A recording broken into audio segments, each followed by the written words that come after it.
Então, gente, estamos hoje aqui com o professor José Luiz Delgado, aqui na Faculdade de Direito do Recife, e a gente vai tratar de alguns assuntos, né, que a gente vinha conversando, professor. E primeiro agradecer, né, ao senhor estar aqui, ter aceitado o convite. E aí, conforme a gente tinha estabelecido, se o senhor puder inicialmente começar pelo começo, né? A sua história, o seu nascimento, onde o senhor surgiu, professor, para que as pessoas conheçam um pouco melhor o senhor também. Bom, eu nasci em 1946. Né? Sou o filho mais velho de 5 filhos, de papai e mamãe.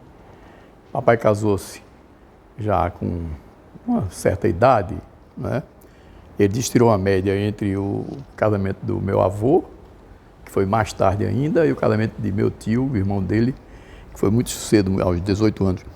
Papai deve ter casado com uns 39 anos, por aí, em 45. E aí, em 46, nasci eu, depois mais 4 irmãos. O senhor nasceu aqui em Recife mesmo? Na maternidade do Recife, registrado em cartório do Recife. Sempre morei em Olinda. Sempre moramos em Olinda. De modo que eu não sei se eu sou recifense ou sou olindense. Olindense aí, por vida. Professor, e o seu pai, né, Luiz Delgado, o que é que ele representou para o senhor, enquanto exemplo de pai, professor, intelectual? Bom, eu vou aplicar a ele uma palavra que ele aplicou ao pai dele numa poesia. Tu foste a mais alta humanidade que eu vi. Eu diria a mesma coisa de papai. Acho que ele foi a melhor, a mais alta humanidade que eu vi. O seu pai, quando ele faleceu, você tem quantos anos? Papai faleceu moço. Papai faleceu em 74, com 68 anos. Não é? De modo que nessa altura, em 74, eu tinha o quê? 46, 20 e quantos anos, meu Deus? 28 anos, eu acho, por aí. A importância intelectual do seu pai, professor, porque assim, eu tenho um livro do seu pai, Vozes e Gestos, né? Gestos e Vozes de Pernambuco. Gestos e Vozes, né? Mas a gente não encontra fácil, assim, a produção dele. Houve até uma segunda edição, uma nova edição feita pela universidade, né? Eu acho, aliás, que esse é o melhor livro dele. O mais notável livro dele é esse. Gestos e Vozes de Pernambuco. A influência de papai sobre mim é absoluta. Absoluta. Mas, curiosamente, é uma influência, digamos, indireta ou não muito deliberada, não é? Papai era muito respeitador dos filhos, muito. Eu diria até que era excessivamente respeitador dos filhos. Eu respeito muito menos meus filhos do que ele respeitava os filhos dele. Muito menos. Papai achava que ele não fazia pressão, não fazia nada. Bom, veja, eu não sei também se ele não faria algumas recomendações, não quereria exercer alguma influência. Não sei se ele não tivesse visto que eu estava seguindo as ideias dele. Não é? De modo que se eu não tivesse adotando as mesmas ideias dele, eu não sei como é que ele reagiria, se ele procuraria influenciar, modificar as coisas, não sei.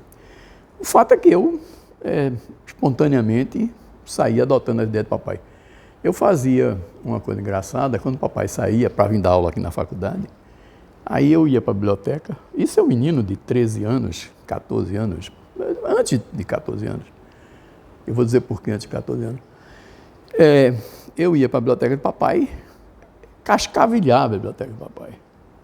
Não é? Eu pegava uma estante, por exemplo, aí tirava todos, as estantes dele tinham livros na frente e atrás. Eu tirava todos os livros da frente em ordem perfeita, tirava o livro de trás em ordem perfeita e ia folheando um por um, vendo um por um. Aí sabia quais eram os livros, os autores, os assuntos, etc. Tal, eu colocava no lugar exatamente igual. Fazia a mesma coisa com os livros da frente, Não é? O resultado é que papai chegava e não tinha a menor ideia de que alguém tinha mexido na biblioteca dele. Então, aos 13 anos, eu já conhecia bem a biblioteca de papai e já tinha descoberto alguns autores na biblioteca de papai. Autores da predileção dele, né? Evidentemente. Portanto, aí eu comecei a gostar desses autores e me interessar por eles, etc. Ou seja, é uma influência de papai, é óbvio, é uma influência de papai. Mas não foi uma influência assim explícita, verbalizada, etc. Foi essa influência indireta desse convívio. Tem algum exemplo de algum autor, professor? Bom, o mais fundamental de todos, o meu mestre. O mestre dele também, ele é que introduz esse nome aqui no Recife, que é Maritain. Né? Eu descobri Maritain por conta própria, na biblioteca de papai, remexendo na biblioteca de papai.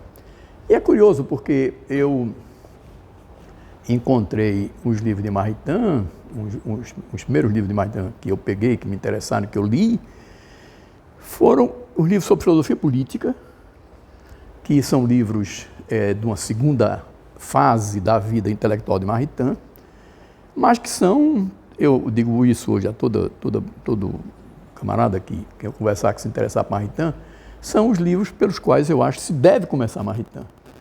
Porque a parte de filosofia de Maritain, propriamente dita, de metafísica, de teoria do conhecimento, etc., é mais difícil, é mais alta, né? Requer uma leitura mais demorada, mais aprofundada, mesmo o livro de introdução dele à filosofia. Ao passo que o livro de filosofia política, por exemplo, O Homem e o Estado, Princípios de uma Política Humanista, Os Direitos do Homem, esses livros são mais fáceis, De modo que eu conheci Maritain desse jeito, por acaso, nos livros de filosofia política, que são esses mais acessíveis, na biblioteca do papai, antes dos 14 anos. Por que antes dos 14 anos? Bom, aconteceu comigo uma coisa engraçada. 2 anos antes de eu terminar o primário, naquele tempo havia escola primária, secundária e superior, né? O chamado ensino secundário dividia-se em ginásio primeiro e depois colégio. Muito bem, 2 anos antes de eu terminar o primário, criou-se em Olinda o Colégio de São Bento. Foi criado em 54, exatamente em comemoração, como parte das comemorações do tricentenário da expulsão dos holandeses, né? Isso 2 ou 3 anos antes de eu terminar o primário. Eu sou da 3ª turma do São Bento.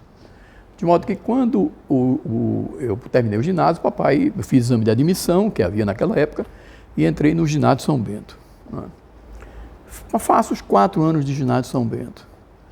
Quando termina os 4 anos, a gente tinha o curso colegial, que se dividia ou bem científico ou bem clássico, não é? O São Bento tinha começado o curso colegial, passou a se chamar, inclusive, Colégio de São Bento, mas só tinha o curso científico. Aí eu fiz o primeiro ano científico no São Bento. Quando terminei o primeiro ano científico, eu cheguei à seguinte conclusão: homem, entre engenharia e direito, eu preferia engenharia. Mas entre as matérias que levam do clássico e as matérias do científico, eu preferia de longe as matérias do clássico, não é? Filosofia, literatura, história, gramática, lá mesmo latim, etc. Então, eu tinha muito mais gosto pelas matérias do clássico do que pelas matérias do científico, física, química, etc. Matemática eu gostava muito. Mas, e tinha tido um ótimo, não sei, acho que fui em primeiro lugar no científico. Mas quando terminou o primeiro científico, eu me coloquei nesse problema, não é? E aí, veja a coincidência, o São Bento resolveu, nesse ano, no ano seguinte, criar um primeiro clássico. O São Bento criou o primeiro clássico aí. Criou o primeiro clássico. E aí eu tinha 2 opções: sair do São Bento para ir fazer o segundo clássico. Tendo feito o primeiro científico, eu podia passar para o segundo clássico. Fazer o segundo clássico no Nóbrega, ou continuar no São Bento fazendo o primeiro clássico, ou seja, repetindo. Tinha feito o primeiro científico e aí repetiu o primeiro clássico. E eu achei de fazer isso, de repetir, perder um ano. Não é? E foi uma das melhores coisas que eu fiz na vida, perder um ano. Não é? Por quê? Porque, por várias razões. Entre outras, por exemplo, isso vai me fazer entrar na faculdade em 65 e não em 64. A minha turma, normal pela idade, ainda outro dia eu estava conversando com um amigo meu da turma de 64 e a gente tem a mesma idade, exatamente a mesma idade. Ele é da turma de 74, eu sou da de 75. Ele é da turma de 68, eu sou da turma de 69. Porque ele entrou em 64 e eu entrei em 65. Isso me fez, inclusive, encontrar na turma a cidadã com quem eu vou me casar. Não é? De modo que essa foi um dos efeitos da minha decisão de perder um ano na vida. Mas outro aspecto fundamental, importantíssimo, foi o seguinte. Exatamente no intervalo, nas férias, no intervalo entre o primeiro científico e o primeiro clássico, o Mosteiro de São Bento, que estava sem abade há algum tempo, o abade estava muito adoentado, né? Aí o Mosteiro de São Bento elegeu um outro abade contra, eu penso até contra as normas da ordem, não conheço bem não, mas parece que isso não é muito comum. Um abade de fora. Geralmente o abade é escolhido entre os membros da própria comunidade. Mas eles elegeram um abade de fora. Aí, então vem do Rio de Janeiro um monge, Dom Basílio Penido. Né? E esse é o segundo personagem importante. Se o primeiro é papai, Dom Basílio Penido é o segundo personagem importante na minha formação. Eu o encontro, por acaso, nas férias, e ele nas férias, exatamente na passagem de primeiro científico e primeiro clássico, e ele já me falou comigo desse jeito: você é o aluno que lê Maritain? Quer dizer, eu já lia Maritain antes dos 15 anos. Né? Lá. E aí eu tive 2 anos de filosofia com o abade, no curso clássico, que para mim foram absolutamente fundamentais. Né? O abade Dom Basílio Penido. Interessante, professor. Então o senhor já falou aí, né, da sua entrada na faculdade em 65, né, professor? Como aluno em 65. Aí eu vim para a turma de 65 aqui. Aí... o senhor se torna professor? Nos formamos em 69, né? Em 69 são 2 formaturas minhas, porque eu queria fazer Direito e Filosofia. Sucede que a universidade, eu não podia fazer os 2 cursos na Universidade Federal. E a Universidade Católica não ofereceu em 65, no vestibular de 65, não ofereceu filosofia. Eu estou nas férias de 65 para 66, na praia, papai tinha uma casinha de veraneio lá em Venda Grande, a gente passava as férias lá. Eu estou lá nas férias, abro o jornal e vejo um edital da Universidade Católica chamando para uma segunda época, segunda chamada, não sei lá como era o nome disso, de vestibular para vários cursos, entre eles filosofia. Eu não tinha reparado que tinha havido uma primeira chamada. Aí o prazo terminava, acho que no dia seguinte. Eu corri para a Universidade Católica no dia seguinte e me inscrevi no vestibular. Foi aprovado. Aí passei a fazer 2 cursos ao mesmo tempo. A partir de 66 eu fiz 2 cursos ao mesmo tempo. Eu estava em 66 no segundo ano da Faculdade de Direito e no primeiro ano da Católica. Como curso de filosofia são só 4 anos, o resultado é que eu me fiz as 2 formaturas no mesmo ano. Em 69, aí eu me graduo em filosofia e em direito. E a sua entrada como professor aqui foi em que ano? Bom, a minha entrada aqui é muito curiosa. Eu fui contratado, depois vendo a história da faculdade, eu vi uma quantidade grande de professores que entraram aqui na faculdade, passaram algum tempo trabalhando de graça, sem remuneração. Nunca foi meu caso. Eu não dei um dia de aula aqui na faculdade sem remuneração. Eu fui contratado em maio de 70, quer dizer, 5 meses depois da formatura, eu estava contratado para ser professor aqui na faculdade.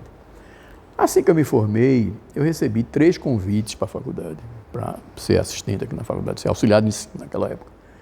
Naquela época se chamava auxiliar de ensino. 3 convites. O primeiro foi de Dr. Heraldo Almeida, de introdução. que eram as duas matérias de minha especial predileção, eram introdução e constitucional. Então, introdução era uma matéria que eu tinha muito gosto. É assim que eu me formei, o doutor Heraldo me convidou para a introdução. Que era um convite extremamente honroso e muito interessante, até porque o pai dele e meu pai tinham feito concurso disputado a mesma cadeira de introdução nos anos 30. Então, ser chamado doutor Heraldo era uma coisa muito honrosa. Eu disse ao doutor Heraldo, o senhor sabe que introdução é uma das matérias do meu sonho, mas eu não posso ser seu assistente. Eu fui muitíssimo bem tratado pelo senhor. Sempre tive posições divergentes, sempre sustentei posições divergentes, não é? E o senhor sempre foi muito liberal comigo, eu sempre recebi nota 10 com ele. Não é? Mas eu digo, não deve, eu penso que não deve trabalhar na mesma cadeira pessoas com ideias divergentes, opostas. Naquele tempo era uma universidade muito diferente da de hoje. Hoje cada professor é uma espécie de mini catedrático. O camarada mal é contratado, ele entra e começa a ensinar a uma turma ele sozinho. Eu acho isso um absurdo no sistema universitário brasileiro. Como é que você entrega a responsabilidade de uma turma, de um programa, a um professor novato, recém-contratado? Para mim isso é um peso muito grande. Muito grande. Acho que é uma das deformações que eu vejo na universidade brasileira de hoje. Naquele tempo não era assim. O professor catedrático trabalhava com 1 ou 2, até 3 assistentes ao lado dele. Não é? Na cadeira do doutor Heraldo, por exemplo, o pai dele ainda estava na ativa, tinha doutor JJ de Almeida, doutor Heraldo, doutor Geraldo Neves, doutor Ronaldo Sotomayor. E esse pessoal trabalhava tudo em conjunto, assistiam às aulas uns dos outros, sobretudo as aulas do titular, doutor Almeida ou doutor Heraldo. Assistiam. E eles eram responsáveis por uma espécie de seminário, uma vez por semana. Um seminário onde os assuntos dados nas aulas teóricas seriam revistos, debatidos, etc. Tal. Como é que eu vou, doutor Heraldo, fazer um seminário? Um aluno faz uma pergunta lá, eu digo, eu acho que a posição do doutor Heraldo está errada.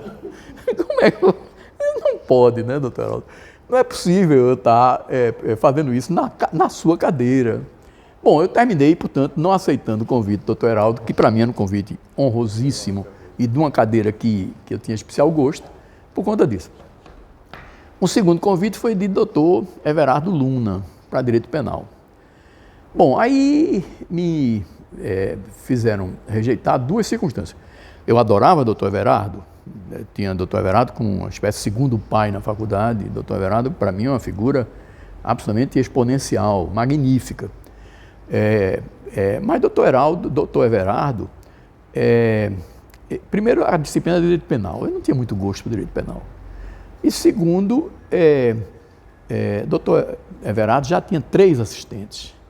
Eu conhecia um bocado a universidade e sabia que era muito difícil a universidade dar um 4º assistente para o doutor Everardo. Aí disse a ele, etc. E não aceitei. O terceiro convite foi de Silvio Loreto. Silvio Loreto era de internacional privado e ele estava sozinho na cadeira.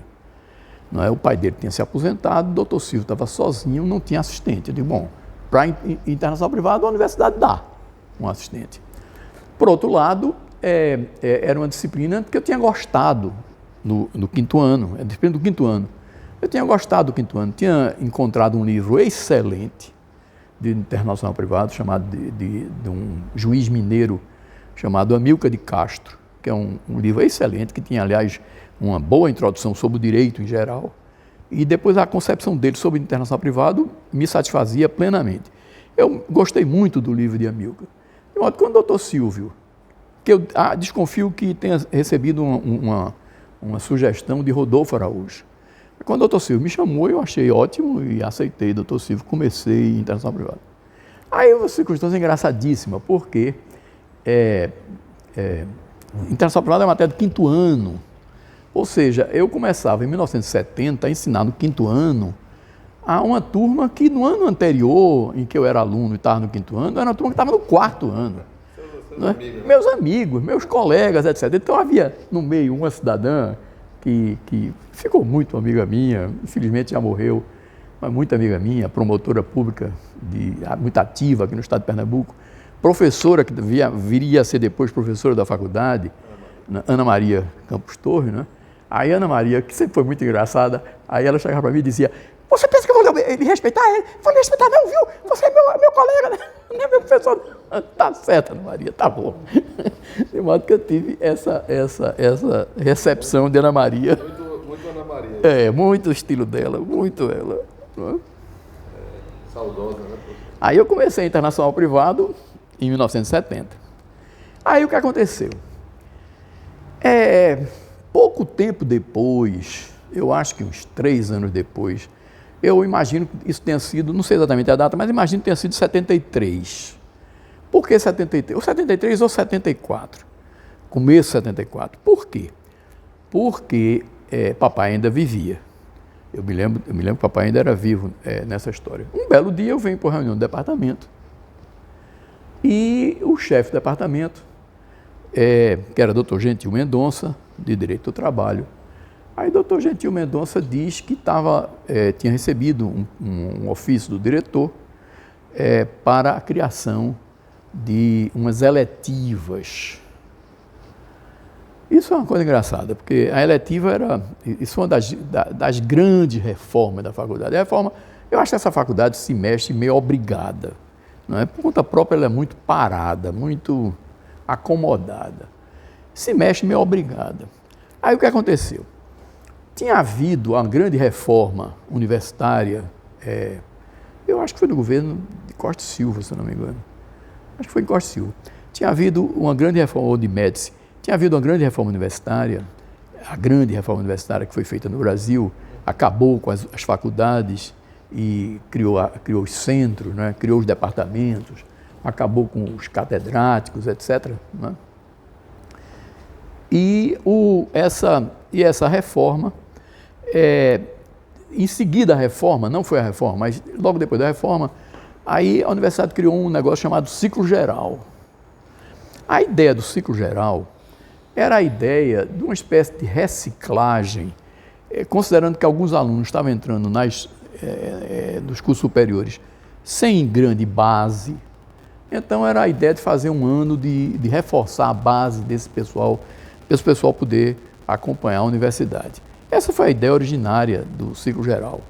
Era um ciclo geral de um ano, não é? Aula de português? Tinha também, aí tinha português, tinha língua, inglês, aí tinha outras coisas, tinha sociologia, tinha economia, mas tinha umas matérias básicas, matérias do ginásio, do colégio, né?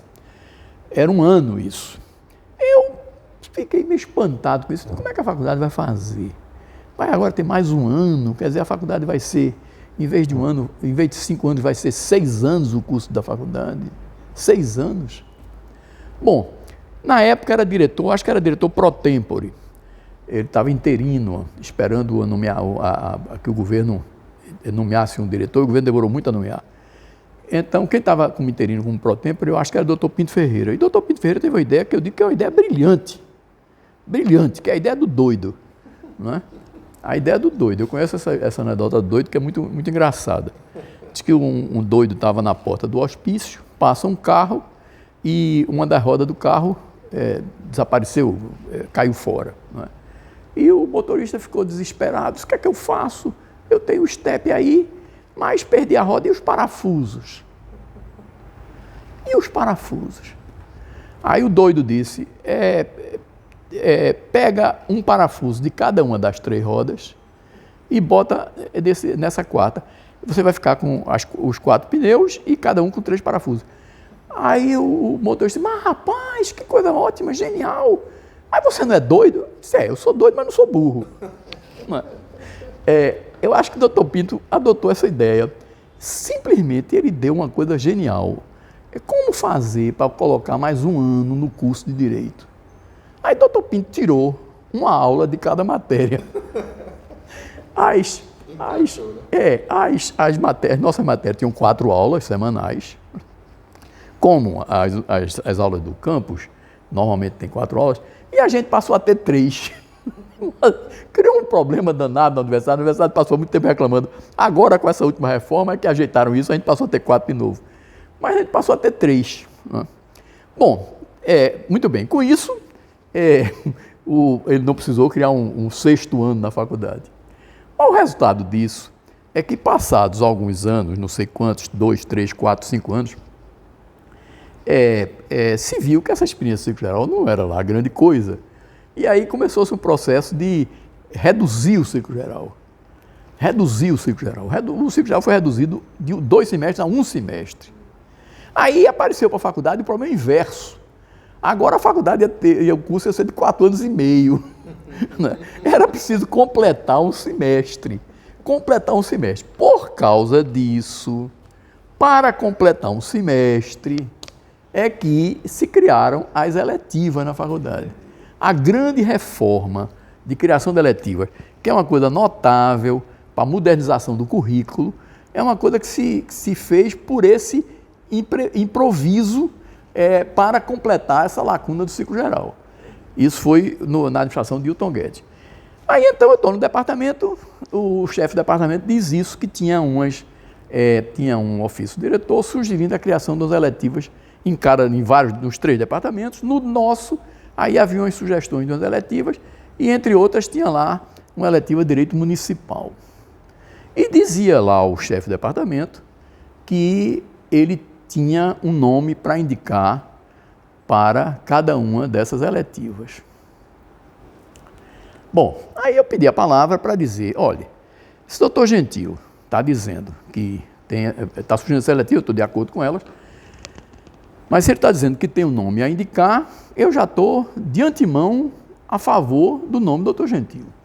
Voto tranquilamente a favor do nome do doutor Gentil, sem nenhum problema.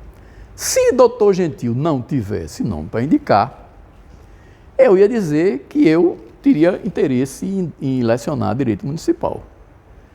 Porque eu vivo tendo um trabalho profissional, prático, nessa área de direito municipal, já há 4 ou 5 anos, sei lá quanto tempo, que eu era assessor jurídico na FIAM. De modo que eu vivo lidando todo dia com direito municipal. Portanto, se eu lecionar aqui direito municipal, para mim seria muito interessante. Mas não tenho pleito a apresentar. Eu acompanho o nome do doutor Gentil, que eu não sabia quem era. Bom, aí alguns professores pediram a palavra para dizer não. Se no departamento tem alguém que pode dar essa disciplina, a gente não vai nomear ninguém de fora. E o doutor Gentil simplesmente disse que, diante disso, ele não tinha nome nenhum a indicar mais, não. Ele retirava. Na verdade, eu acho que o candidato não era dele, o candidato era de doutor Hilton. Então, aí o doutor Gentil disse que não tem nome também, que ele aprovava o meu nome. Aí eu cheguei na faculdade inocentemente e saí professor de Direito Municipal. Aí eu fiquei lecionando as 2 disciplinas, Internacional Privado e Municipal. Passaram-se alguns anos. Aí vieram mais assistentes para o doutor Silvio. Veio, eu acho que o primeiro foi Paulo Vasconcelos. Paulo Vasconcelos era assistente de Direito do Trabalho. Houve um problema lá qualquer em Direito do Trabalho e aí Paulo foi deslocado para Internacional Privado. Então ficamos, eu e Paulo Vasconcelos, trabalhando com o doutor Silvio. Aí depois chegou mais Aurélio Boa Viagem. Quando chegou Aurélio Boa Viagem, aí eu tive uma conversa com o Silvio, para dizer a ele o seguinte: olha, doutor Silvio, eu acho que o senhor não está mais precisando de mim, porque agora o senhor tem 2 assistentes. Além de mim, tem Paulo e tem Aurélio. E a minha situação é a seguinte: eu gostava de Internacional Privado, ainda gosto, mas não tem lá tanto gosto assim, porque eu fui me dando conta de que, a meu ver, Direito Internacional Privado é uma disciplina de direito privado, da área de direito privado. E eu gosto de direito público, meu interesse é direito público. Eu acho que, inclusive, no dia que faltar professor de Internacional Privado aqui na faculdade, a gente vai ter que recorrer a professor de direito civil. Não é a professor, por exemplo, de Internacional Público, de administrativo, de tributário, que era matéria do meu departamento, não é? Portanto, eu acho inclusive que a disciplina está no departamento errado, porque essa é uma disciplina de direito privado, não é uma disciplina de direito público, não é? O doutor Silvio compreendeu e me liberou. Aí eu fiquei dando municipal. Logo em seguida, aí houve um outro problema no outro departamento. Isso era do segundo departamento, eu era do segundo departamento. Aí logo em seguida houve um problema no primeiro departamento, em constitucional. Ficou faltando alguém para constitucional. Em constitucional estava com uma turma, 2 turmas, sem professor, não me lembro mais da razão, se alguém se aposentou, morreu, não me lembro o que foi. Mas estava faltando um professor em constitucional. Quem era chefe do departamento era a Ana Maria. A Ana Maria era chefe do primeiro departamento, nessa altura. Aí, eu acho que isso foi em, sei lá quando, 92, eu acho. Acho que foi 92. 92. Eu já tinha sido diretor. Eu tinha acabado de ser diretor. Aí, teve esse problema lá em constitucional. Aí eu disse a Ana Maria, senhora Ana Maria, eu resolvo o teu problema de constitucional agora. Eu assumo essa disciplina, mas com uma condição. Eu mudar de departamento. Eu sair do segundo departamento, passar a ser professor efetivo, normal do primeiro departamento. Né? Se eu mudar de departamento, eu assumo constitucional, para ficar dando constitucional mesmo. Se não, eu não vou não. Aí, Ana Maria concordou, fizemos o processo, eu pedi remoção do departamento, foi aprovado no primeiro departamento que eu fosse para lá, foi aprovado no segundo departamento que eu saísse do segundo. E aí, pronto, eu mudei de departamento e passei a dar constitucional. Né? Passei a dar constitucional, no meu expediente eu dizia isso, que apesar de ficar no primeiro departamento, onde tinha constitucional, eu me comprometi a continuar lecionando o direito municipal sempre que o segundo departamento precisasse de mim em municipal. De modo que durante algum tempo, mas foi pouco tempo, eu vou dizer por que foi pouco tempo. Foi pouco tempo, acho que 1 ano só, aí eu fiquei dando as 2 disciplinas, constitucional e municipal. Aí eu fui chamado pelo governador Joaquim Francisco para ser secretário de Ciência, Tecnologia e Meio Ambiente. Como secretário de Ciência, Tecnologia e Meio Ambiente, eu podia até nem dar aula aqui na faculdade. Mas eu não fiz isso, eu reduzi minha carga horária. Eu disse, não, eu quero continuar pelo menos com uma turma. Aí, evidentemente, eu fiquei com aquela turma que era obrigatória, que era do meu departamento constitucional. Eu não fiquei dando municipal. O tempo que eu passei, 1 ano e meio, 2 anos, na Secretaria de Ciência e Tecnologia, aí eu dei só constitucional, não dei municipal. Quando acaba o mandato, eu saio da secretaria, volto para a faculdade, aí eu me lembro muito, meu querido amigo, que era vice-diretor na época, Otávio Lobo, veio me dizer, agora você vai dar municipal, né? Eu, não vou mais dar mais municipal, não. Oh, você não vai dar municipal? Não vou não. Você não se comprometeu a dar? Me comprometi. Mas a minha condição era se o departamento precisasse de mim. Ora, nesse período que eu tive fora, 1 ano e meio, 2 anos, a disciplina de Direito Municipal foi dada por outros professores do segundo departamento. Portanto, o segundo departamento tem professores que podem dar Direito Municipal. Portanto, o segundo departamento não precisa mais de mim. Portanto, eu não vou dar. Acabou-se. E aí eu fiquei só em constitucional desde 92, quer dizer, foram o quê? 20 e tantos anos, né? Até se aposentar. Até me aposentar. E nos últimos 7 ou 8 anos, aí havia aqui uma eletiva de Direitos Humanos, que é um assunto que me interessa muito, e que é uma disciplina, é uma eletiva do meu departamento. Aí eu me ofereci para dar Direitos Humanos. Direitos Humanos começou, quando eu comecei, ela era eletiva, depois passou a ser obrigatória. Muito bem, de modo que nesses últimos 7 ou 8 anos, eu dava Constitucional e Direitos Humanos. Hoje Direitos Humanos é obrigatório, né? É obrigatória. Na verdade, parece que tem 2 Direitos Humanos. Tem uma Direito Humano, que é obrigatória, e tem uma outra que é eletiva. Em 2003, na minha época, era obrigado. Pois é. Professor, ainda nesse ambiente da faculdade, né? Na época que o senhor era estudante ainda, era um ambiente estudantil, professor, era saudável, era bom, tinha essa coisa, era na época militar, tinha esses temores. Como era o ambiente? Tem boas lembranças dessa época, professor? Olha, veja, era um ambiente, eu acho, do ponto de vista intelectual também. Inclusive dos estudantes, era muito superior ao atual. Viu? muito superior ao atual. Eu acho que é uma diferença de nível grande, tanto no corpo discente quanto data vênia de meus colegas no corpo docente, né? A faculdade de que eu fui aluno, em 65 a 69, quer dizer, há mais de 50 anos atrás, eu digo sem nenhuma dúvida que era uma faculdade brilhante, uma das melhores faculdades do país, né? Era uma faculdade em que os melhores, ou pelo menos vários dos melhores advogados de Pernambuco ensinavam aqui, né? De modo que era uma faculdade de altíssimo nível. De altíssimo nível. Hoje, a gente tem uma faculdade em que os melhores advogados de Pernambuco, ou qualquer advogado de Pernambuco, é proibido de entrar na faculdade de Direito, né? Proibido. Isso é uma estupidez, uma burrice, que me revolta que haja essa política no Brasil, e me revolta mais ainda que a faculdade de Direito não se levante contra ela, aceite isso passivamente, que é essa política de seleção para ingresso na faculdade, que é uma reserva de mercado. Só se faz concurso para adjunto, ou então, no máximo, para assistente, exigindo título de doutor, título de mestre. Eu acho que querer que o professor faça um curso de mestrado e faça um curso de doutorado é ótimo. Tem uns idiotas aí que dizem que eu sou contra mestrado e doutorado. Isso é um idiota, simplesmente. Não sou contra nada disso. Mas sou contra que isso seja condição de ingresso. Também sou contra que seja condição de progressão. Condição de ingresso é reserva de mercado. Você está selecionando os melhores advogados de Pernambuco, eu estou cansado de dizer isso, já disse isso a vários presidentes da OAB.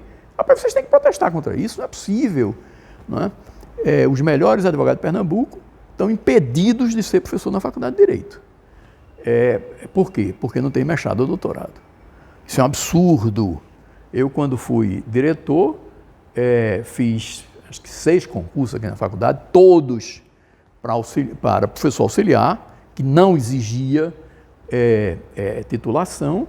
É claro que quem viesse com o título tinha um ponto a mais, tinha uma vantagem, é evidente, mas há um episódio muito interessante. Teve um concurso, eu me lembro muito bem, e me lembro inclusive do nome dos professores. Teve um concurso em que havia 3 concorrentes, um que tinha título de doutor, outro que tinha título de mestre e outro que não tinha título nenhum. Quem ganhou foi o que não tinha título nenhum. Quem ganhou foi quem não tinha título nenhum, simplesmente. Portanto, eu estou convencido que se concurso é para selecionar o melhor, essa não é a maneira de selecionar o melhor. Isso é uma reserva de mercado. E o que é que você tem com essa exigência de mestrado e doutorado? Qual é a realidade que você encontra? Você tem rapazes que se formam aqui na faculdade, rapazes podem ser brilhantes, muitos deles são brilhantes, estudiosos, etc. Tal. Gostam de estudar. E aí vão entrar em mestrado, vão entrar em doutorado. Fazem o mestrado, defendem uma dissertação, às vezes dissertação boa e é aprovado, às vezes dissertação não presta e é aprovado também, porque eles aprovam tudo. É o corporativismo brasileiro, né? Por que é que eu vou... se eu tenho um concurso e tem 2 ou 3 candidatos, concorrentes, eu tenho que escolher um melhor do que o outro, tudo bem.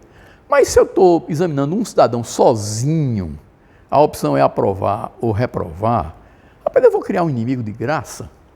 Eu vou reprovar? Não reprova, simplesmente. Eu já vi dissertações de mestrado que deviam ser reprovadas e não foram reprovadas. E doutorado é a mesma coisa, né? Então, aí o sujeito faz uma dissertação, faz de mestrado, faz uma tese de doutorado, vamos admitir até que sejam boas. Muito bem. Aí ele se considera muito competente para ensinar na Faculdade de Direito. Meu amigo, isso é um absurdo. Ele não tem prática nenhuma, vivência nenhuma, nunca entrou no foro, ele não sabe nem onde é o foro, não é? Esse camarada vai ensinar direito. Direito não é teoria, direito não é livresco. Quem pensa nisso não sabe o que é direito. Eu gosto de dizer de certos personagens, inclusive aqui da faculdade, que são pessoas que não gostam do direito, não vivem o direito e não sabem o que é o direito. Se o cidadão pensar que direito é um estudo, a produção de paper. Isso é um equívoco monumental. Equívoco monumental. Você pensar que direito é ciência para ser elaborado em laboratório, no caso de direito não é o caso de laboratório, mas é elaborado em bibliotecas, não é, em que ele vai consultar livros, etc., fazer uma tese, isso tudo é importante. Mas isso não é direito. Direito não é ciência.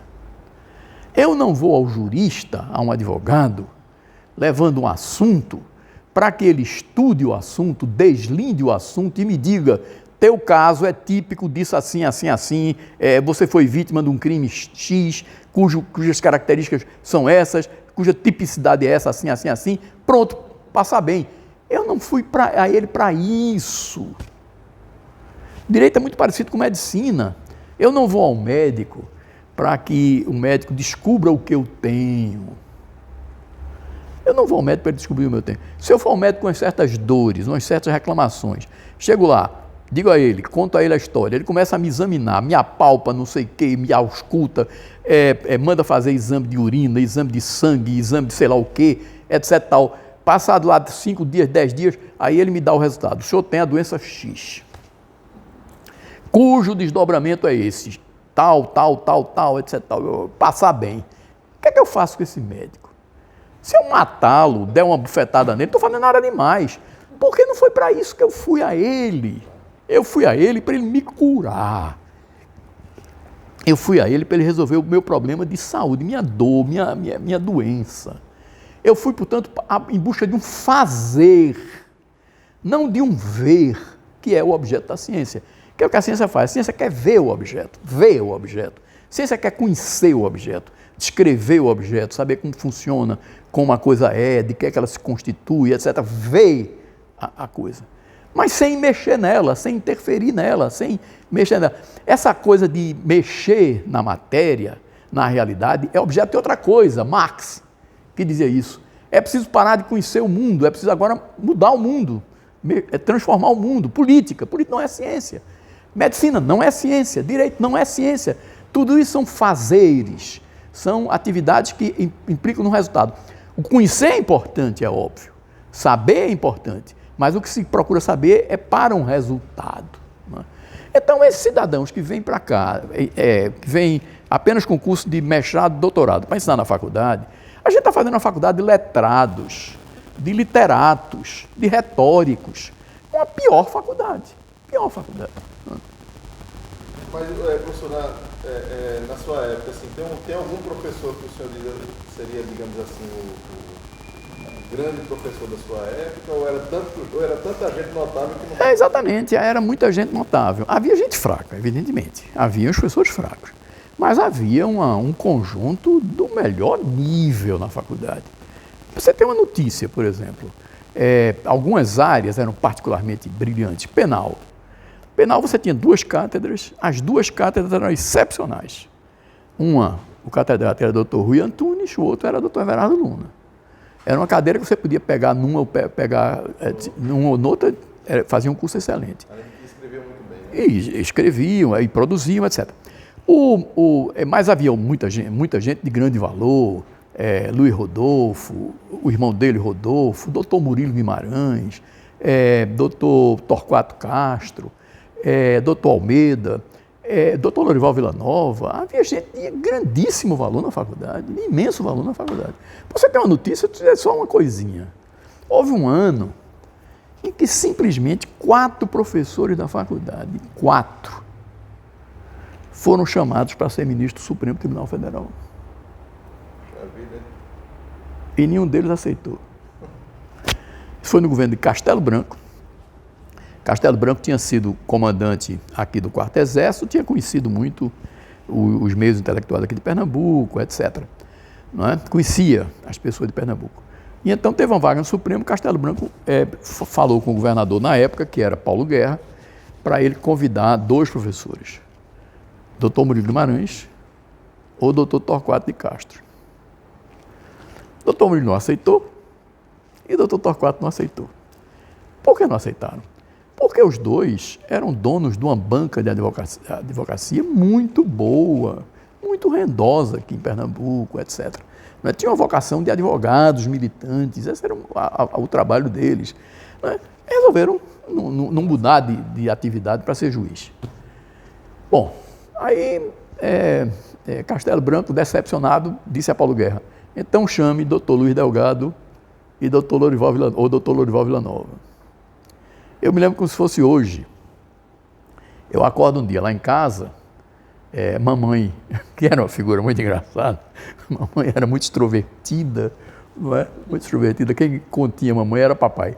Mas mamãe era muito extrovertida. Zé Luiz, o que foi? Eu hoje podia ser mulher de ministro.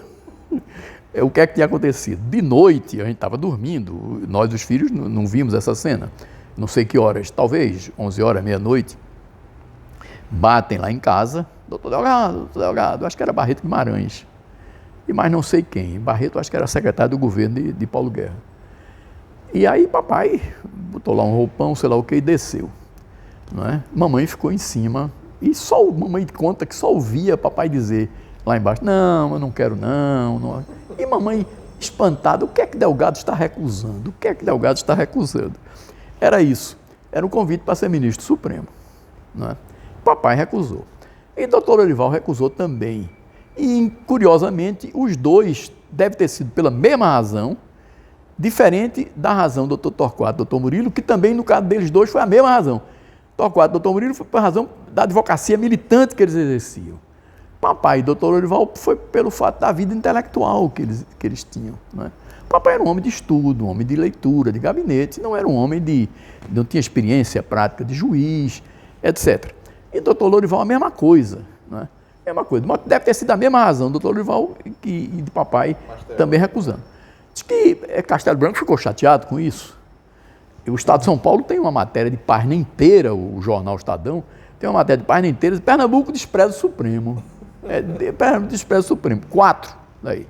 E Paulo Guerra e Castelo, então, ia escolher outra pessoa.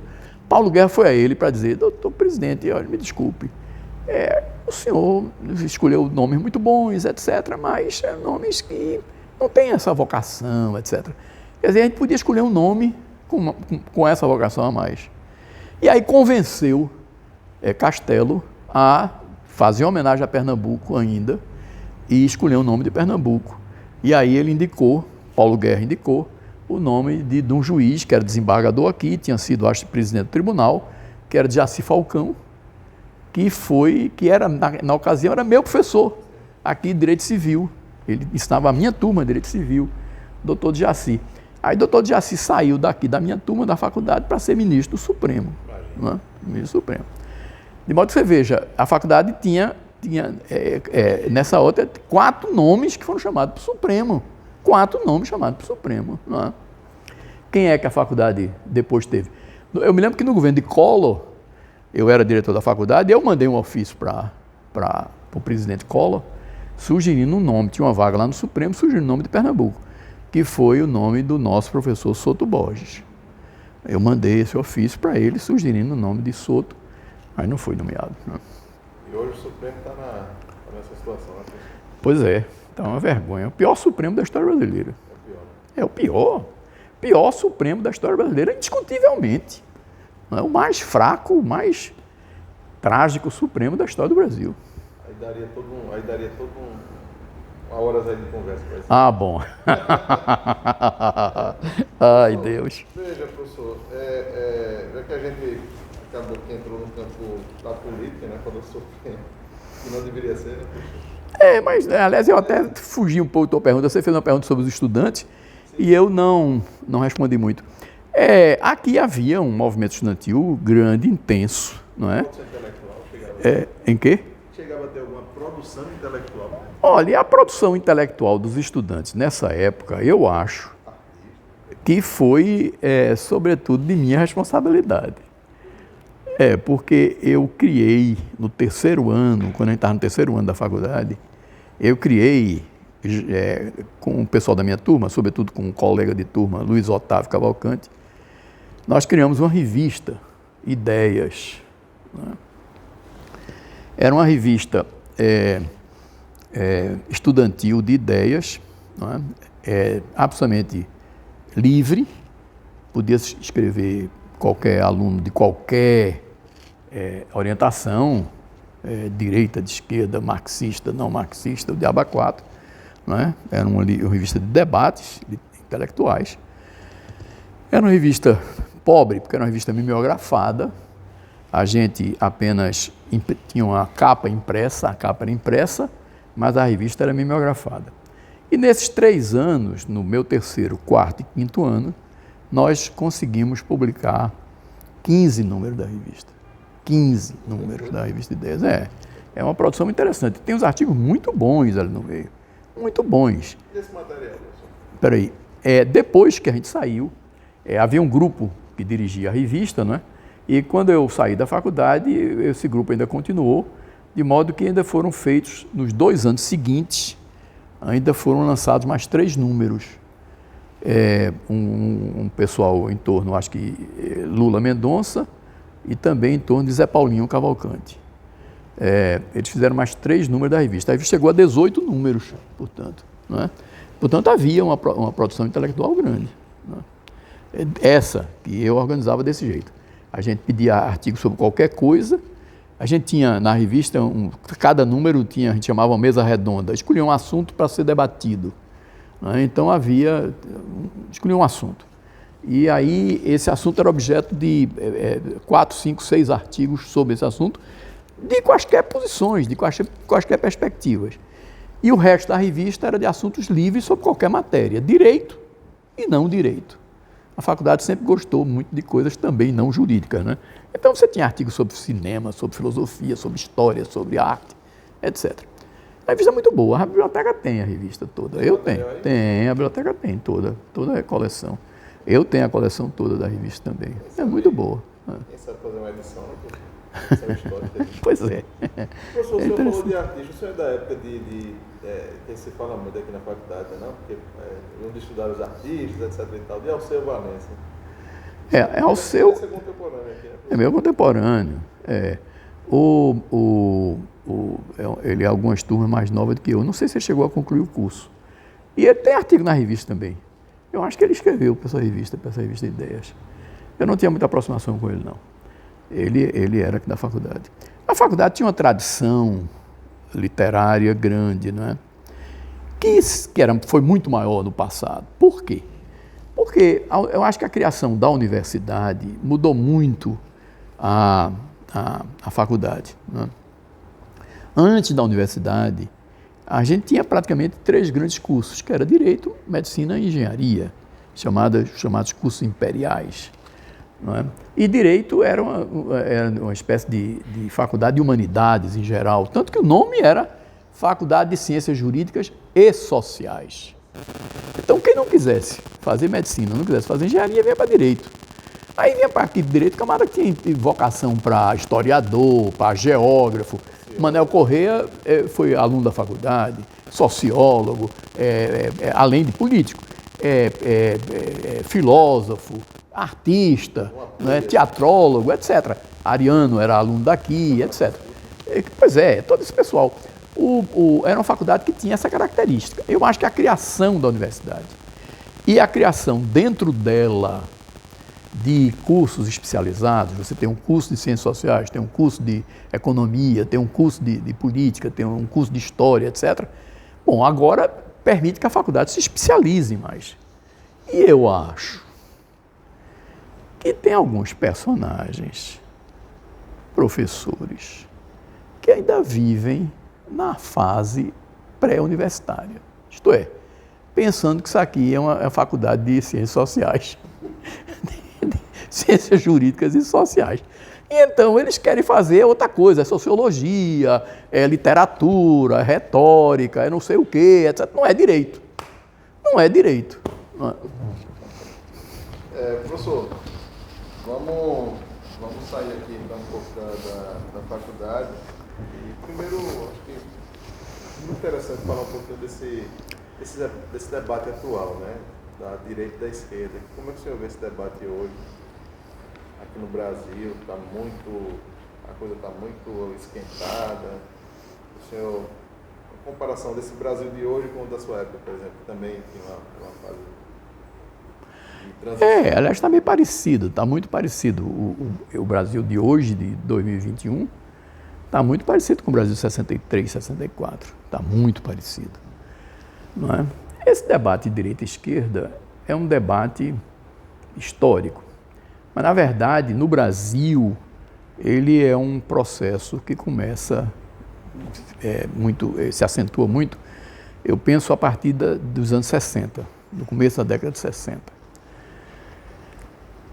A gente teve antes coisa desse tipo, por exemplo, a gente teve um partido integralista no Brasil, a gente teve um partido comunista no Brasil, não é? Todos dois que fizeram tentativas de revolução ou de golpe, o integralismo em 38, o comunismo em 35, Getúlio acabou com eles, não é? Mas eram partidos de pequena expressão, não é? Esse radicalismo de pequena expressão que correspondiam à guerra. Mas no Brasil o que a gente teve foi, com Getúlio, de 30, que vai governar o Brasil de 30 a 45, parece que ele tem uma frase que diz, no meu curto período dele é 15 anos. Ninguém tinha tido 15 anos na história republicana brasileira. Então, aí, com Getúlio, a luta ficou um bocado a favor de Getúlio e contra Getúlio. Quer dizer, não era uma luta ideológica. Quando Getúlio cai em 45, criam-se essencialmente dois partidos, na verdade três, mas dois lados pelo menos. Um lado do pessoal que tinha se oposto a Getúlio, que era contra o Estado Novo, que quis derrubar o Estado Novo, não é? Que faz uma espécie de frente ampla, cria um partido que nem tem nome de partido, tem nome de União Democrática Nacional, a UDN, não é? Que era exatamente uma reunião de todo mundo que estava contra o Estado Novo, e aí vai ter dentro dela, inclusive, uma esquerda, a chamada esquerda democrática, que é a origem do PSB. O PSB é um ramo que sai da UDN com um pensamento, uma certa linha política, né? Pois bem, e do outro lado havia o partido do pessoal a favor de Getúlio, que ele criou dois partidos. É absolutamente genial a figura de Getúlio, é absolutamente genial. Ele é um camarada que cria dois partidos. Não é? Se você perguntar a um político qualquer, qual é seu pensamento? Ele tem um pensamento, Getúlio tinha dois. Não é? Dois pensamentos. Ele cria um partido, o PTB, que era um partido para desenvolver, para assumir toda a campanha, a pregação trabalhista dele, que ele foi realmente um homem notável nesse assunto. E tem o grupo, que é o grupo dos interventores, dos ex-interventores, o chefe do Estado Novo, os braços direitos de Getúlio, os braços de Getúlio em cada estado, que se reúnem no outro grande partido, que é o PSD. Então, as disputas de 45 a 64 são disputas não ideológicas. Não havia muita diferença de pensamento entre o PSD e a UDN, mas eram disputas desse jeito. O pessoal a favor do Estado Novo contra o Estado Novo. 45 é assim, 50, 55 é assim, etc. Eu acho que a primeira eleição, aonde vai aparecer claramente o fator ideológico, direita e esquerda, é a eleição dos governos estaduais em 62. É quando se elege aqui em Pernambuco Arraes, contra Cleófas, que era o candidato da UDN e o candidato de Cid Sampaio. Não é? Aí eu penso que aparece pela primeira vez a disputa ideológica. Não é? Isso é muito curioso, porque um homem de uma grande acuidade política, que foi Etelvino Lins, que tinha sido governador do Estado, era um dos grandes nomes do PSD, tinha sido até cogitado para ser presidente da República, Etelvino teve essa percepção. Ele percebeu que a disputa tinha mudado de natureza. Tinha deixado de ser uma disputa PSD-UDN para ser uma disputa direita e esquerda. Aí Etelvino propõe que o PSD apoie a UDN, o que era um absurdo, uma heresia completa do ponto de vista histórico. Não era reunir dois inimigos tradicionais, o PSD e a UDN, que dividiam praticamente todos os municípios brasileiros. Todos os municípios brasileiros tinham uma família que estava no governo, a família que estava na oposição, um era PSD, outro era UDN ou vice-versa. Mas Etelvino teve essa percepção de compreender que agora a coisa mudou, é uma disputa ideológica. Ele propõe isso. E o PSD tradicional não acompanhou esse pensamento de Etelvino, não apoiou Etelvino. Resultado, criou uma candidatura própria, candidatura própria de Armando Monteiro para governador e Paulo Guerra para vice-governador. O resultado disso foi que Armando Monteiro teve uma votação irrisória, os votos que ele teve teriam dado vitória a Cleófas, e Paulo Guerra foi eleito governador, vice-governador Paulo Guerra. Pois bem, então eu acho que a disputa coloca-se ideológica aí, em 62. Em 62, a gente tinha tido, inclusive, o interregno de Jânio Quadros. Jânio foi o único presidente eleito pelas forças que derrubaram o Estado Novo, que era uma frustração imensa desse pessoal, né? Esse pessoal que derrubou o Estado Novo em 45, perde as eleições para Dutra, depois perde as eleições de 50 para Getúlio, o próprio Getúlio que volta, perde as eleições de 55 para Juscelino. A primeira e única eleição que o pessoal que derrubou o Estado Novo vai ganhar vai ser a eleição de Jânio Quadros. Mas, na época, havia um erro político imenso, que era a eleição de presidente de uma chapa, vice-presidente de outra. Quem foi eleito vice-presidente foi João Goulart. Bom, o doido do Jânio faz a maluquice dele de renunciar. João Goulart é impedido de assumir. A solução para João Goulart assumir é o parlamentarismo. Não é? O senhor assume a presidência, mas não governa. João Goulart teve a inteligência, a habilidade, a esperteza contra Brizola de aceitar isso, assumiu o poder. Muito bem. O governo de João Goulart é um governo que claramente se divide em duas etapas, a do parlamentarismo e a do presidencialismo. A emenda que criou o parlamentarismo previa um plebiscito para confirmar esse regime, mas previa isso para o final do mandato de João Goulart. João Goulart começa a articular as coisas para antecipar o plebiscito, e antecipa o plebiscito. O plebiscito que devia ser no final do governo dele é antecipado para janeiro de 63. Né? E aí ele ganha. Não é ele que ganha. Ganha ele com apoio de todos aqueles que queriam ser candidatos a presidente para a sucessão dele. Não é? Juscelino Kubitschek, por exemplo, queria voltar, Carlos Lacerda queria ser presidente. Todo esse pessoal era presidencialista, queria ser presidente do presidencialismo, não queria ser presidente do parlamentarismo. Então, não foi vitória pessoal de João Goulart, foi vitória de todos os políticos que queriam um regime presidencialista. E a história do Brasil, que parlamentarismo não presta, no Brasil pelo menos não presta. Parlamentarismo é muito bom na Inglaterra, mas no Brasil não.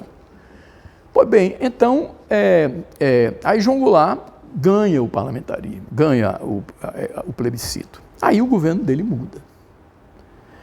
O governo dele muda radicalmente. Por quê? Eu tenho até boa impressão de João Goulart. Boa impressão. Eu acho que ele é um sujeito bem intencionado, acho que era um sujeito de boa fé, moderado, etc.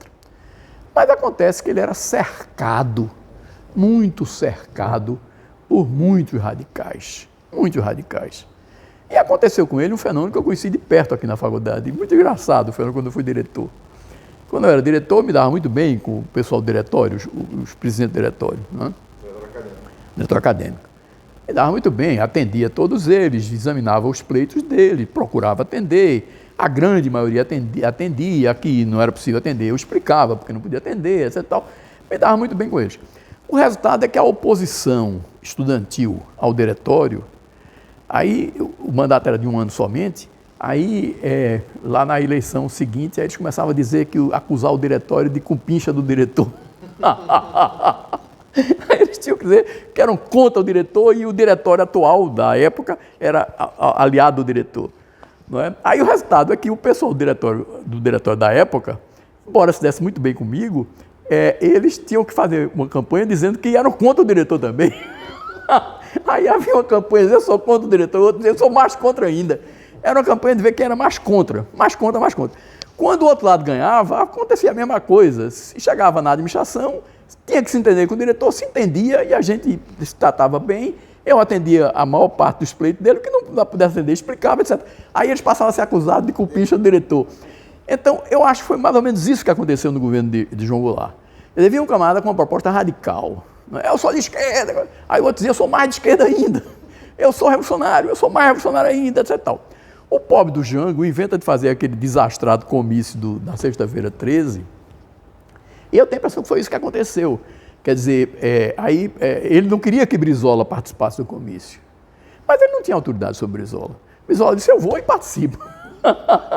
Aí Brizola faz um discurso incendiário, Arraes faz outro discurso incendiário, João Goulart vai falar por último. E se ele fizer algum discurso com alguma moderação, com alguma sensatez, ele era execrado ali, era morto ali. Então ele tem que fazer um discurso mais radical ainda. Pois é, tragédia dele. Foi um pouco isso que aconteceu. Então, essa luta ideológica que aconteceu ali, direita e esquerda, eu acho que está muito parecida com a situação de hoje. Muito parecida com a situação de hoje, né? Tem outros componentes, inclusive o componente de uma corrupção monumental, que não havia naquele tempo e não houve em hora nenhuma da história brasileira. Esse é um assunto importante. Às vezes os camaradas discutindo comigo dizem, corrupção sempre houve. É óbvio, meu amigo, corrupção sempre houve. E sempre haverá. Por quê? 64 dizia que era para combater a subversão e a corrupção. A subversão você derruba, acaba, porque a subversão é feita por seus inimigos. Você é feita por seus inimigos. Então, seu inimigo você prende, você cala, silencia, faz isso, faz aquilo outro. É feita pelos inimigos. Mas a corrupção é feita por seus amigos. Quem faz corrupção não é quem está na oposição. Quem faz corrupção é quem está no governo. Quem está no governo fará corrupção com a ajuda do chefão ou sem a ajuda do chefão, o chefão sabendo, às vezes sem o chefão saber, mas você tenta fazer corrupção. Então a corrupção sempre haverá. Cabe ao governo impedir, dar um exemplo contra isso, etc., dizer que vai coibir e realmente procurar coibir, esse é o papel do governo. Mas um certo nível de corrupção, certos episódios de corrupção, por exemplo, agora, essa história que estão fazendo nessa CPI, se tem um idiota de um funcionário que quiser propor uma venda de vacina, uma compra de vacina, que haja, e daí, meu amigo? Isso não afeta nem o ministro da Saúde, quanto mais o presidente. São os idiotas, simplesmente. É óbvio, episódio de corrupção sempre haverá. Agora, nunca houve. Veja bem, episódio de corrupção sempre haverá. E eu estou dizendo isso, inclusive, em relação ao governo de Getúlio, por exemplo, que houve muitas denúncias de corrupção, mas não tem o menor paralelo com a situação de hoje. O menor paralelo, Getúlio, inclusive, pessoalmente, era um homem honesto, austero, cuidadoso do dinheiro público. Estou dizendo isso em relação a Juscelino, que o próprio Carlos Lacerda fez 10 mil denúncias de roubalheira de Juscelino. É absurdo, é possível que tenha havido alguma corrupção em escalões subalternos, para a construção de Brasília. Não é brincadeira você construir uma cidade em 3 anos. É possível que tenha havido uns episódios desses, mas não para beneficiar o presidente, não que ele tivesse patrocinado, não que ele tivesse dirigindo isso. Não é? Eu acho que, inclusive, o Juscelino termina a vida com certa dificuldade financeira.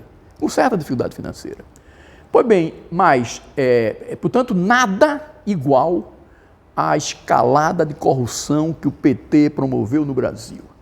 Não é? Isso foi uma corrupção em escala monumental, estratosférica, e como programa de governo, como sistema de governo para obter recursos, fundos para se perpetuar no poder. Isso nunca houve no Brasil, nessa escala, nessa dimensão. Não é? Esse é que é o fato grave. Eu acho que esse é outro elemento que hoje está metido no debate político. Né? É claro que a gente tem o debate teológico e também envolvido, misturado com essa questão de corrupção. Professor, como entra, se o senhor pesquisa sobre o assunto, como entra essa conversa agora que se fala muito de globalismo?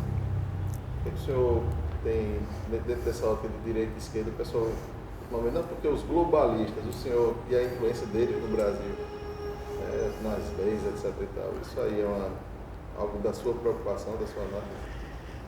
Olha, veja, o mundo muda, né? O mundo vai mudando. Eu me lembro muito, uma das besteiras que eu disse na vida uma vez, conversando com o papai, não sei o que, eu gostaria de ter vivido na Grécia Antiga, né? No tempo de Aristóteles, de Platão, etc. Tal. Aí papai me deu uma grande lição, uma das grandes lições que ele me deu. Essa, disse, olha, A gente não tem que ser saudosista, de viver sonhando com outra época, com outro tempo. O tempo é este. O tempo que Deus lhe deu foi este. Este é o tempo. Portanto, é o tempo para o cidadão fecundar com o bem que ele fizer ou prejudicar com os vícios, as safadezas, etc., que ele fizer. O tempo é este. O tempo que me é dado é esse. O mundo muda. Cada mundo, cada época tem suas circunstâncias, tem seus problemas, tem suas dificuldades. A globalização é um fato. É um fato.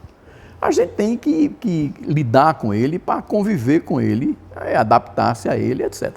Outra coisa que eu gosto de dizer é que o direito não produz os fatos. O direito vem depois dos fatos. Não é? O direito vem depois dos fatos. O direito é um juízo sobre os fatos. É uma avaliação dos fatos. Não é? O direito não fez a descoberta das Américas, por exemplo, é óbvio. Os fatores que levaram à descoberta do novo mundo são outros. De natureza econômica, de natureza de ambição, ou de natureza generosa, de idealismo, o que seja. São outros fatores. O direito vem depois para perguntar o que é justo aí, o que é correto aí. Não é? Esses personagens bípedes que andam sobre duas pernas, parecem com os homens, são homens? Deve ser reconhecida a natureza humana desses cidadãos que não falam nossa língua, falam algaravia desgraçada, mas que eu termino entendendo, a ponto de, em algumas dezenas de anos, fazer um dicionário do tupi, gramática do tupi. São pessoas, são homens, têm direitos. O direito vem depois dos fatos. Não é? O direito não fez a descoberta da Lua, a descoberta da viagem à Lua, etc. Mas vem depois. O que é justo nisso? O que é correto nisso? A globalização é um fato. A gente vem também, da mesma maneira, perguntar o que é correto aí. Quais são as leis que devem ser introduzidas? O que é que deve ser admitido aí? O que é que não deve ser admitido? Essa é a perspectiva do direito. De modo que eu acho que a gente tem que reconhecer o fato da globalização, conviver com ele e examinar o que é razoável aí dentro e o que não é razoável. Então, professor, vamos entrar um pouquinho aqui no assunto. Veja, se a gente for falar aqui do... Eu tinha dito ao senhor anteriormente, se a gente for falar aqui do Concílio Vaticano II, vai dar, eu acho que seria muito extenso. Mas é uma coisa que eu gostaria que o senhor abordasse, né, que o senhor falou dos frutos, né, que a gente conhece a árvore pelo fruto. E eu gostaria que o senhor me falasse um pouco dos frutos que o senhor da sua idade, o senhor conhece a igreja um pouquinho antes do concílio e conhece muito bem a igreja posterior. E o que o senhor testemunhou. E pode falar do seu lugar mesmo, o que eu testemunhei na minha paróquia, na minha vida espiritual, na minha vida religiosa, no meu lugar. Como era antes e como ficou o depois e o que o senhor observa agora. A riqueza litúrgica, tudo isso. Veja, eu, de fato, sou um entusiasta do concílio. Um fã do concílio. Entusiasta do Papa que convocou o concílio, João XXIII, figura excepcional de Papa, magnífico Papa. Não é? Entusiasta da figura do Papa que conseguiu conduzir o concílio a bom termo, que não era nenhuma tarefa fácil, que foi Paulo VI, hoje nos altares, São Paulo VI. Eu sou entusiasta do concílio. Não é? Uma coisa é o concílio, outra coisa é aquilo que alguns dizem o espírito do concílio. Bom, peraí, o espírito do concílio é um negócio que anda na minha cabecinha, na minha fantasia pessoal. Não é? Então, o concílio está nos documentos do concílio, nas declarações do concílio, não está nesse espírito do concílio. O que é esse espírito do concílio? Eu conheço um bispo, não vou dizer agora o nome dele não, pode ser que eu conte isso no meu livro de memórias, não é?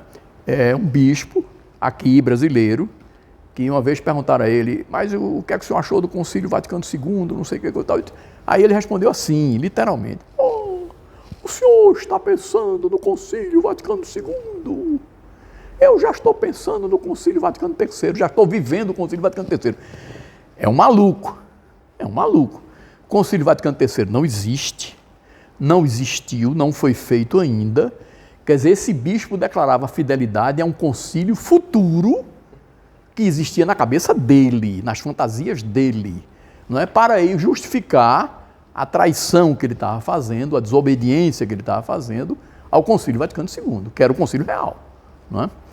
Então, eu acho que é preciso, basicamente, distinguir esse dito espírito conciliar, que é uma invenção do concílio. O concílio é uma grande obra. O concílio fez grandes coisas.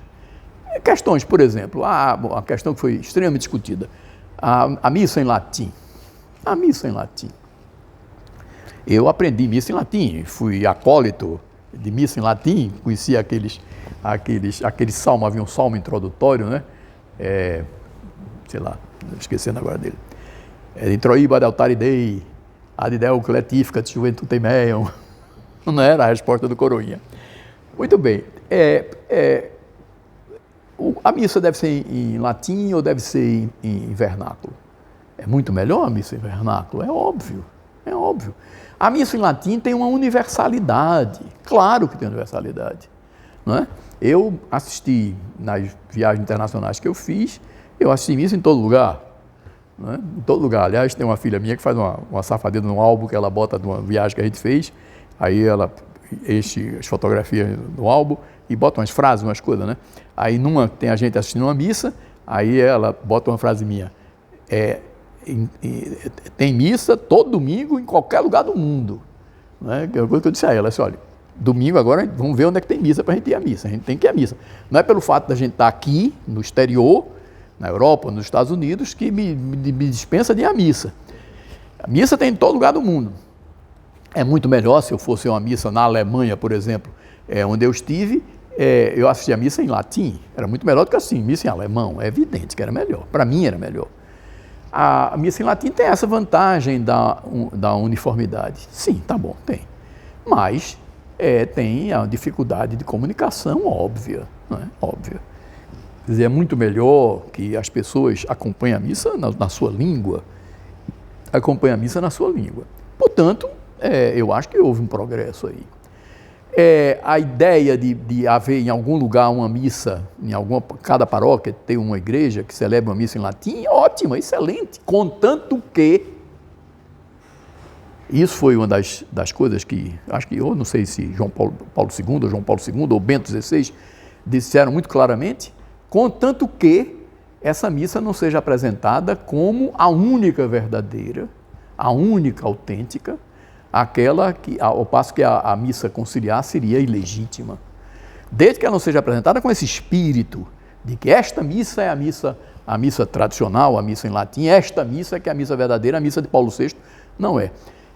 Isso é que essa mentalidade é que deve ser condenada, claramente condenada. Porque eu acho que houve progressos notáveis na igreja com o concílio, notáveis. Agora, eu assisti também uma bagunça monumental, uma tragédia monumental. A reforma litúrgica do concílio não autorizava essas coisas, mas os padres saíram fazendo por conta própria umas anarquias litúrgicas absolutas, não é? E a coisa estava se degringolando completamente se degringolando. A ponto de Paulo VI fazer umas declarações extremamente graves, não é? Paulo VI tem algumas declarações particularmente graves. Ele diz, por exemplo, a fumaça de Satanás penetrou na igreja. Ele diz que há uma autodemolição da igreja.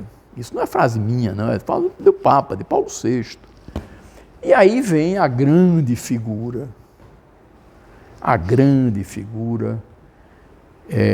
do polonês. Né? O polonês botou ordem na casa. Com imensa autoridade, inclusive porque ele tinha sido participante do concílio. Ele é um dos principais autores, redatores da Constituição Pastoral sobre o mundo moderno, né, Gaudet Spes, ele é um dos autores, um dos relatores da Constituição, de modo que ele estava falando com plena autoridade. E o governo dele é fantástico, é um governo que botou ordem na coisa. Ele é o Papa sem dúvidas e sem medo, não é? Como se disse na época, eu acho que merece realmente esse título, João Paulo II, o Grande. Não é? E então ele botou, de modo que eu acho que a igreja hoje está muito melhor do que a igreja nos tempos da tormenta, que foi, sobretudo, no pontificado de Paulo VI. Não é? A igreja hoje está mais serenada, quer dizer, as coisas estão mais... É claro que você ainda tem alguns idiotas por aí, é evidente. Tem alguns idiotas fazendo besteira, inclusive bispos. Mas, de modo geral, a igreja está muito mais centrada, etc. Tal. E com um pensamento mais aberto, mais moderno, que é obra do concílio. A sociedade, o senhor acha que hoje, os católicos, né? O senhor como católico, intelectual católico, o senhor acha que hoje existe uma maior, digamos assim, pensamento secular, uma maior dessacralização hoje do que alguns anos atrás, principalmente antes da década de 60? Do ponto de vista dos leigos? Do ponto de vista dos leigos, até mesmo dos padres também, uma irreverência maior, uma dessacralização. Como é que o senhor vê isso? Olha, veja, eu tenho vários projetos de livros para escrever, na verdade, para terminar, começados, né? Um deles, por exemplo, seria sobre o pensamento católico leigo no século XX, né? Que é um pensamento que, a meu ver, tem 3 etapas. Tem uma etapa inicial, que vai que é reflexo da República, continuação da República. Então é uma etapa de positivismo, de ceticismo, em que a igreja era completamente desprezada. E praticamente não havia pensamento católico no Brasil, com uma outra exceção, Carlos de Laet, Eduardo Prado, pequenas exceções. Até que vem uma figura incendiária, que é Jackson de Figueiredo. Jackson de Figueiredo, o sergipano, morava lá no Rio, jornalista, mas, sobretudo, um católico vibrante, combatente, etc. Jackson de Figueiredo promove uma revolução nisso. E ele entra num diálogo epistolar, no tempo que não havia internet, e-mail, etc., né? Ainda havia cartas. Ele começa um diálogo epistolar muito grande, sobretudo com Alceu Moroso Lima, que era Tristão de Ataíde, que foi o grande crítico literário do modernismo. E de conversa em conversa, de carta em carta, Alceu termina se convertendo. Alceu se converte. E aí é uma coisa curiosa. Veja os planos de Deus. Poucos meses depois da conversão de Alceu, Jackson morre, afogado, tomando um banho de mar lá na bar do Joá, eu acho, lá no Rio de Janeiro, numa pescaria. Jackson morre. E o grupo de Jackson ficou, que Jackson tinha organizado, que era uma revista A Ordem, o Centro Dom Vital. Esse grupo ficou meio sem liderança, recorreu ao Alceu. Alceu assume a liderança desse grupo. E aí você tem, eu acho que são os 50 anos centrais do século, da década de 20 até a década de 70, né?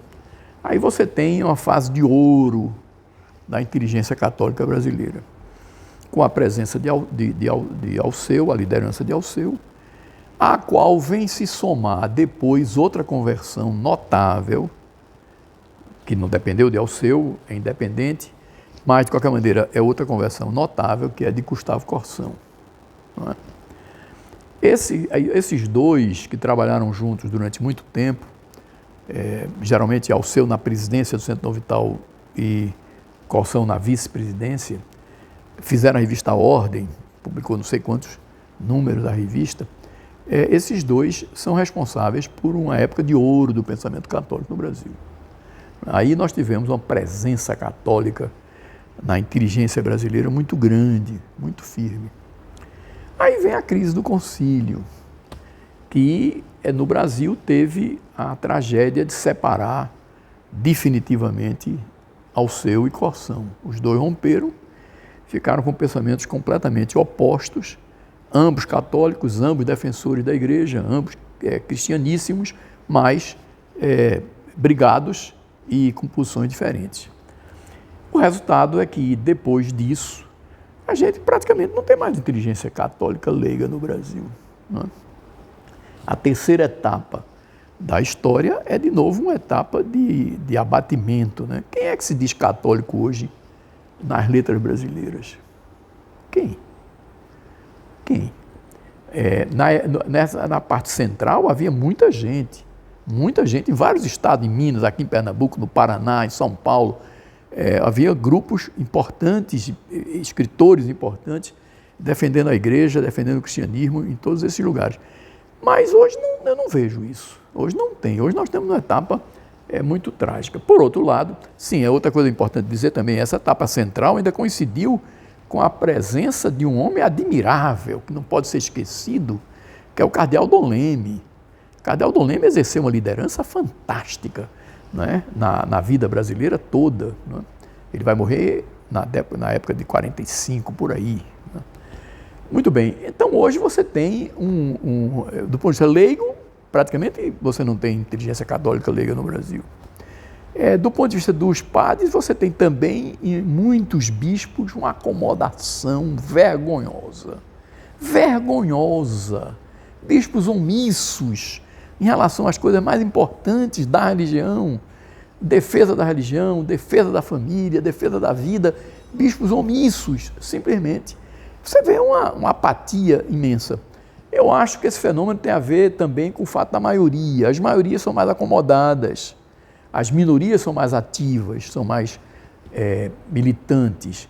As maiorias são mais acomodadas, são mais preguiçosas, né, etc. Bom, então eu vejo o panorama hoje do Brasil, da inteligência brasileira, muito, muito ruim. José Pedro Galvão de Souza, professor, o senhor conhece o trabalho dele? Conheço e conheci ele pessoalmente.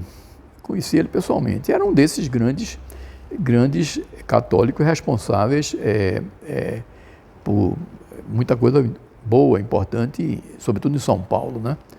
A base dele era lá em São Paulo. Você tinha gente de muito valor em São Paulo, em Minas, no Paraná, você tinha gente de muito valor em todos esses lugares, né? No Ceará, tinha gente de muito valor. Professor, veja, ainda nesse assunto aqui, né, do concílio, essa frase, eu queria que o senhor comentasse essa frase de Bento XVI. O concílio Vaticano II foi em 1789 na igreja. Como é que o senhor vê essa frase? Foi? Bento XVI. Ele disse foi 1000? Ele disse que o concílio Vaticano II foi o 1789 na igreja. É? Uma provocação? Bom, eu gostaria de ler o contexto todo em que ele disse isso, né? Eu gostaria de ler o contexto. Bento é uma figura notável. Eu dizia que que era uma coisa fantástica. A gente tinha o maior intelectual vivo, na época em que Bento foi Papa, o maior intelectual, eu não estou dizendo o maior padre, não, o maior Papa, não, o maior intelectual vivo era o Papa. Não é? Naqueles anos do pontificado dele, a figura de maior brilho na inteligência mundial era Ratzinger. Não é?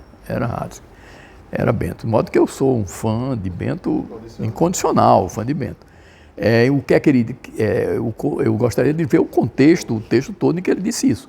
Ele é um grande defensor do concílio, mas, sobretudo, deixando claro que uma coisa é o concílio, outra coisa é o que faz em nome do concílio, em título do concílio. Né? O concílio se integra dentro da tradição. O concílio não é uma revolução, não baixou o novo Espírito Santo ali no concílio. O concílio faz parte da tradição, entra na tradição. E, portanto, o que permanece, o que é importante é a tradição. A tradição que é o conjunto dos papas, da sucessão apostólica, que faz o concílio num certo momento e depois faz a boa leitura do concílio, a boa interpretação do concílio. Né? Professor, e aqui no Recife, o senhor poderia falar alguma coisa da época de Dom Helder aqui, se foi boa, se foi ruim? Como é que o senhor fica à vontade de falar um pouquinho desse capítulo? Porque é importante, né, professor, as pessoas saberem. Bom, eu vivi a época de Dom Helder aqui, né? Eu vivi a época de Dom Helder. E escrevi vários artigos sobre ele. Tem vários artigos que eu já escrevi sobre ele, alguns com ele em vida e outros, ele ainda vivo, mas já tendo se aposentado, e outros depois da morte dele. Não é? Olha, o que é que a gente vai dizer sobre Dom Helder? Primeiro, é uma grande graça para a igreja Dom Helder ser católico. Tragédia era se Dom Helder não fosse católico. Isso é que era uma tragédia. Porque Dom Helder era um sujeito brilhante, inteligente, brilhante. Não é? Se esse cidadão não fosse católico, fosse inimigo da igreja, ele estava ruim para passar. Estava ruim para passar. De modo que a primeira coisa a dizer é isso, Dom Helder é realmente brilhante. Segundo, eu acho que Dom Helder teve um papel notável que não deve ser esquecido nunca em matéria de defesa dos direitos humanos no Brasil. Não é? O regime militar acusava Dom Helder de falar mal do Brasil lá fora. Seguindo o exemplo de alguns, dizendo que ele não seguiu o exemplo de alguns grandes homens, por exemplo, Washington Luiz, que deposto pela Revolução de 30 foi morar no exílio e no exílio nunca disse nada contra o Brasil. Mas são contextos diferentes, são situações diferentes. Numa situação em que havia alguns casos,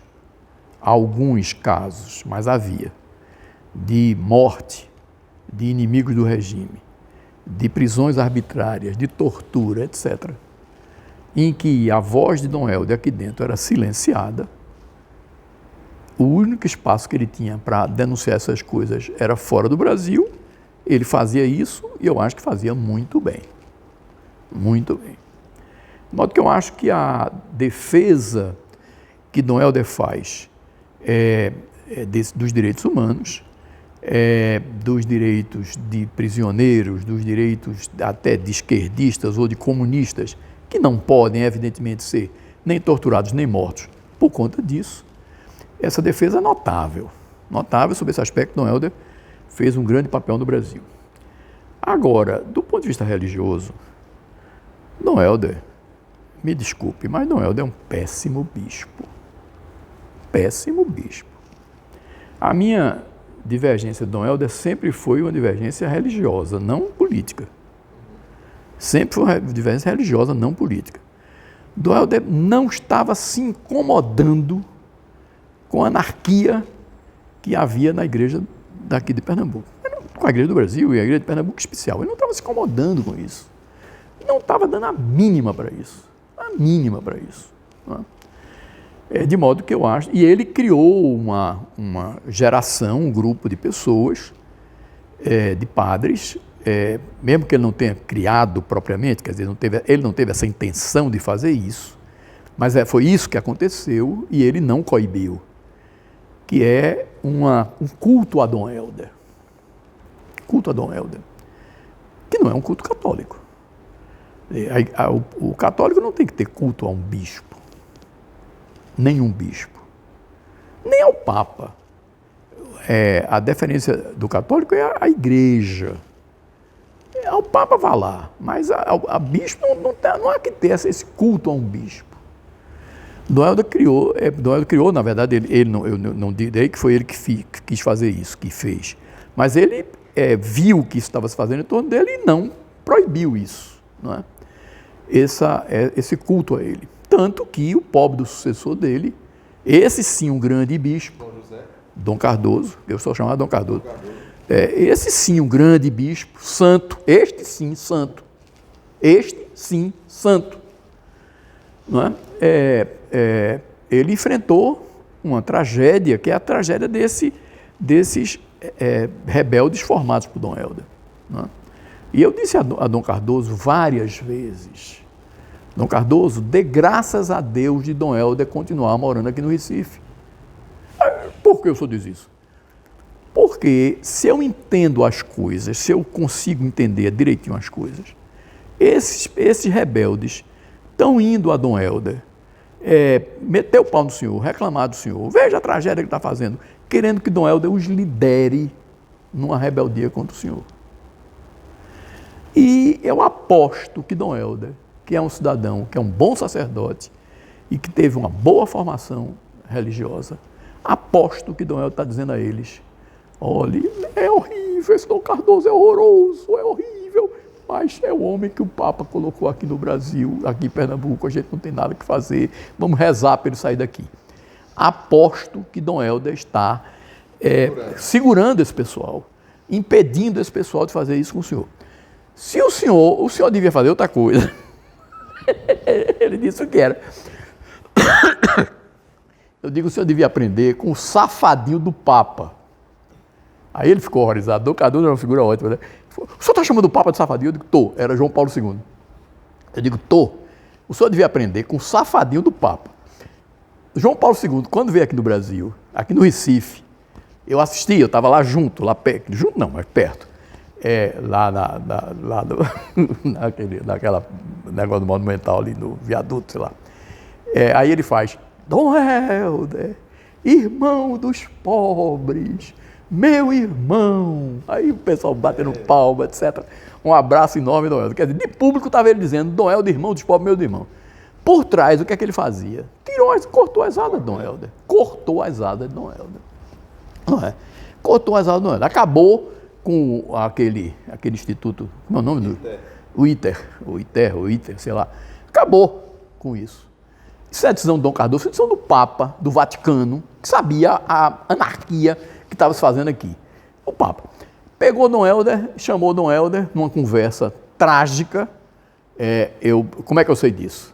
Bom, eu estou acreditando num personagem lamentável da história eclesiástica brasileira, que é o ex-frei Leonardo Boff.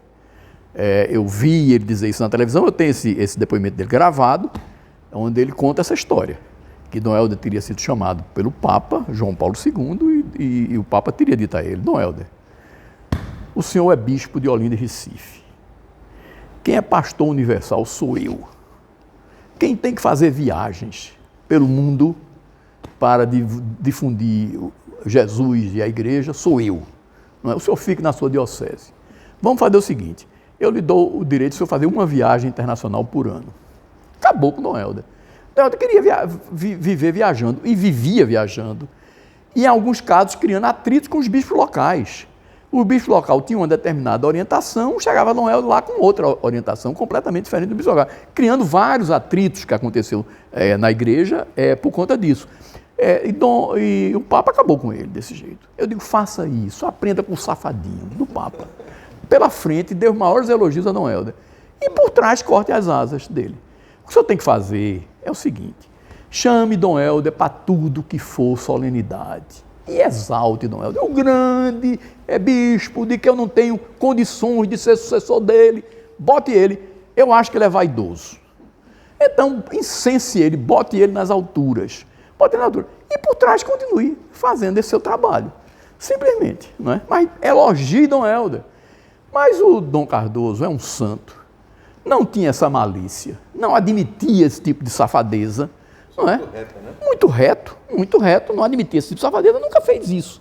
Não é? Nunca fez isso. Que eu acho que era a bela solução que ele devia ter adotado. Ele hoje está lá, né? O Dom Cardoso está lá em Goiânia, né, professor? Está em Goiânia, a notícia que eu tenho é que ele estaria até meio esclerosado, etc. Uma velha que está se apagando, né? Uma velha do século XXI se apagando. Uma tragédia. Professor, para a gente ir para os finalmente, o senhor falou aí da importância de Maritain, etc. e tal, que é um dos grandes influenciadores seus. A gente sabe que Maritain, ele tinha uma amizade, né, com Saul Alinsky. E Saul Alinsky é um dos grandes teóricos, né, ele tem até um livro, Regras para Radicais, um grande teórico do radicalismo. que a gente está assistindo hoje no campo político. Como é que o senhor vê essa proximidade de radicância, de Maritain? Se Maritain também ele tinha esse perfil mais, digamos assim, revolucionário, de iconoclasta, para a gente analisar, para a gente entender melhor, né, a sua formação junto de Maritain. Eu penso que do ponto de vista político, o Maritain tem uma certa orientação meio à esquerda, não é? Uma certa orientação à esquerda. Eu imagino isso, não é? O que não é mal, não é? O problema de direita e esquerda é muito saber o que diabo é direita, o que diabo é esquerda, o que é isso, o que é direita, o que é esquerda, não é? Se entender esquerda como, por exemplo, como uma luta pela justiça social, contra as desigualdades, etc., esquerda é muito bom. É muito bom. De modo que a questão é um pouco essa. Se Maritain tem um trabalho onde ele coloca direita e esquerda como posições psicológicas. Então, ele falava do ponto de vista mais psicológico. Para ele, o homem de direita era um homem que prefere a ordem acima de qualquer coisa. E o homem de esquerda é um homem que prefere a justiça. Prefere a justiça mesmo que não haja ordem. O homem de direita preferiria a ordem mesmo que haja injustiça. Eu não gosto muito dessa colocação de Maritain, não. Quem tem um trabalho imenso de crítica a Maritain, de revisão de Maritain, porque ele era um maritainiano magnífico, muito maior do que eu, era Corsão. Corsão tem um livro terrível, um livro doloroso, que é O Século do Nada, onde ele revê essas coisas de Maritain. De modo que eu acho que essas são colocações, mas de fato a colocação que funciona muito na prática é você tomar como esquerda posições favoráveis de algum modo ao comunismo e tomar como direita posições anticomunistas, não é? De modo que depende o que é direita e o que é esquerda. O Maritain sempre foi um homem anticomunista, sempre foi claramente um cidadão anticomunista. Ele contestou o comunismo em vários livros. Portanto, sob esse aspecto, ele não é um homem de esquerda. De modo que essa questão de direita e esquerda é meio complicada, né? Professor, para finalizar, aqui a gente está na Faculdade de Direito, né? Eu fui aluno aqui da faculdade, 2003, 2008, não fui seu aluno de constitucional, mas o conhecia, né? Aqui dos corredores da sala. E a Faculdade de Direito, professor, é a casa de Tobias ou a de Andrade Bezerra? Para o senhor finalizar aí, o que a Faculdade de Direito simboliza, significa para o senhor? Olha, a Faculdade de Direito é a faculdade de todos eles, né? De todos eles. Eu reuni os meus trabalhos sobre a Faculdade de Direito num livro a que deu o nome provocativo, A Casa de Clóvis e de Andrade Bezerra. Clóvis Bevilacqua e Andrade Bezerra. E um pouco para contestar esse mito, a casa de Tobias. Não é? Tobias é um personagem importante na história da faculdade, é óbvio. Não é? É óbvio. Mas não é o único personagem importante. Do ponto de vista, por exemplo, da própria escola do Recife dele, Tobias é o responsável pela Revolução. É o responsável pela Revolução, ele é o grande líder disso. Mas a grande obra jurídica da escola do Recife não é Tobias quem faz, é Clóvis Bevilacqua. Que Tobias, aliás, tinha certas reservas em relação a Clóvis. Mas Clóvis é de uma dignidade fantástica. O tempo todo só falou muitíssimo bem de Tobias, louvou Tobias, exaltou Tobias, etc. Portanto, do ponto de vista jurídico, o grande criador da escola do Recife foi Clóvis. Não é? Do outro ponto de vista filosófico, literário, você tem na escola do Recife nomes maiores, Silvio Romero, Martim Júnior, esqueço o nome do outro, Arthur Orlando, etc.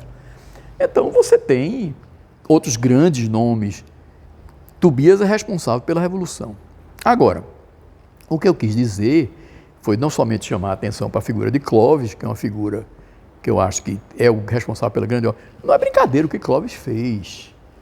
Clóvis era um professor provinciano, é chamado para fazer um Código Civil no Brasil, tarefa hercúlea em que tinham naufragado 2 ou 3 dos maiores espíritos juristas brasileiros antes.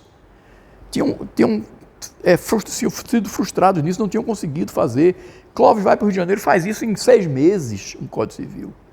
Tal a quantidade de conhecimento que ele tinha acumulado, inclusive de legislação comparada, não é? Faz isso. O Código Civil é objeto de uma discussão de Rui Barbosa, que não foi enfrentar Clóvis em matéria de direito, aí foi para o português, para a parte literária. E aí é defendido, não é Clóvis que se defende, é defendido por um professor de Rui na Bahia, Carneiro Ribeiro, se eu não me engano, Ernesto Carneiro Ribeiro, né?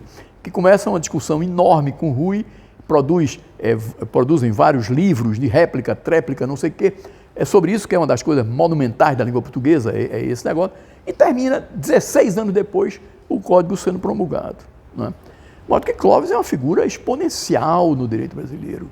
Uma figura de uma grandeza, de uma sabedoria, de um equilíbrio monumental, Clóvis. Não é? Portanto, eu quis exaltar o nome de Clóvis. E também o nome de Andrade. Por quê? Porque Andrade corresponde a uma tradição jusnaturalista que vem desde o começo da faculdade.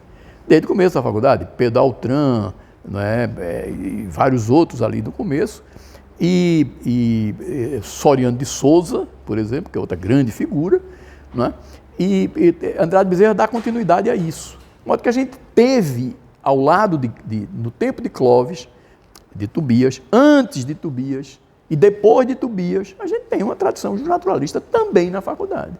A faculdade é uma casa plural, uma faculdade que tem pensamentos de diferentes origens, diferentes formações, e temos um pensamento naturalista também. Professor, de fato, para terminar, porque está muito boa, né, a conversa, de fato, para terminar mais tarde do tempo, hoje a tradição, o debate, ainda se pode falar de que existe um debate ainda positivismo, justnaturalismo. O senhor, como se coloca nessa... Esse debate é eterno. E na faculdade, se a coisa está decadente, assim, ou tem uma decadência tão grande que nem se fala, ou ainda se fala de algum modo? Olha, primeiro o debate é eterno. Esse debate de direito positivo, direito natural não vai acabar nunca. Mundo é mundo, né? Não vai acabar nunca. Esse debate não vai acabar nunca. Não é? Agora, aqui na faculdade, o que eu acho é que a gente está vivendo uma época de uma decadência intelectual muito grande. Decadência, inclusive, por questões institucionais, quer dizer, esse sistema de atomização, de fragmentação, cada professor sozinho, mesmo novato, entra para lecionar numa classe, numa turma, não sabe o pensamento dos outros, o que é que os outros estão dizendo na sala do lado. Não há debate, não há palestras, não há seminários entre os professores. A gente não sabe o que é que o outro está dizendo, o que é que o outro está pensando, etc. Então, eu acho que esse sistema que é hoje dessa universidade é muito ruim. Isso é muito estéril, isso não é vida acadêmica, não é vida universitária. A vida universitária devia supor umas reuniões periódicas, mensais ou bimensais, onde o professor fizesse uma palestra para os outros, para haver debate, para haver troca de ideias, etc. Não há nada disso na Universidade Brasileira de hoje. Né? E o debate, então, assim, mas produção tem hoje, publicação tem, como tinha antes, não é? Com as diferenças. Eu acho que a produção de antes era muito melhor. Eu me lembro, por exemplo, veja bem, uma vez de um artigo que eu escrevi, está no meu livro, esse artigo, a produção da faculdade produz, eu acho um título desse tipo. Foi um ano em que saíram 4 livros de professor da faculdade. Notáveis. Esses 4 livros estariam seguramente entre os 10 melhores livros jurídicos publicados no Brasil naquele ano. Não é? Se eu não me engano, era um de Torquato, foi um de Everardo Luna, foi não sei se foi de Nelson Saldanha, e um de Lorival, uma coisa assim. Eu não me lembro, me lembro quem era, mas foram 4 livros notáveis escritos pela faculdade naquele ano. Agora, escritos como? sem bolsa, sem verba, sem nada, escritos por amor, escritos porque o camarada gostava do assunto, etc. E começou a escrever e produzir, etc. Alguns, diga-se, aí são fruto do mestrado, belo fruto do mestrado. Quer dizer, o mestrado, quando começa a exigir dos professores, chamados, que Lourival chamava os cursos monográficos, aí alguns professores começaram a escrever. Isso foi um grande mérito do mestrado, esse. Não é? Ao passo que hoje você tem, em alguns casos, você tem uma produção de papers que o sujeito faz para ganhar pontinhos nessas avaliações medíocres do MEC, ou então para justificar uma bolsa que ele recebe, aí faz um trabalho que, e muitos deles são as porcarias. Outro dia eu examinei uma dissertação de conclusão de curso, fiquei pasmo. O cidadão não escrevia nenhum parágrafo em que não houvesse 2 ou 3 citações. Para escrever uma frase qualquer, precisava recorrer a alguém, citar alguém. Ora, danado, você não pensa? Escreve por conta própria. Por que você tem que citar? Porque isso é o sistema, tem que botar citações. Mas tudo é uma deformação intelectual monumental. Não é? Monumental, quer dizer, para eu escrever as coisas mais banais. O sujeito dizer, por exemplo, que o poder constituinte originário é um poder que não tem limites. Aí o sujeito bota citação, eu preciso botar situação do óbvio. Não é? E por aí lá vai.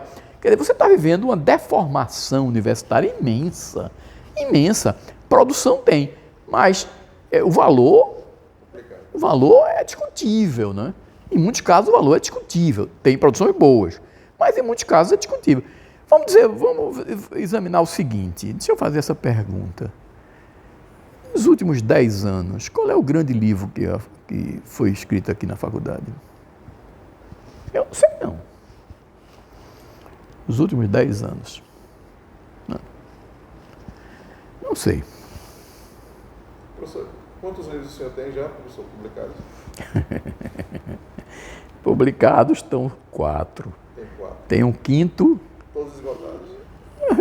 Eu acho todos mal vendidos. Mal vendidos, porque essas editoras são horríveis, rapaz. Não vendem os livros, não botam os livros nas livrarias. São horrorosas. Eu nunca vi.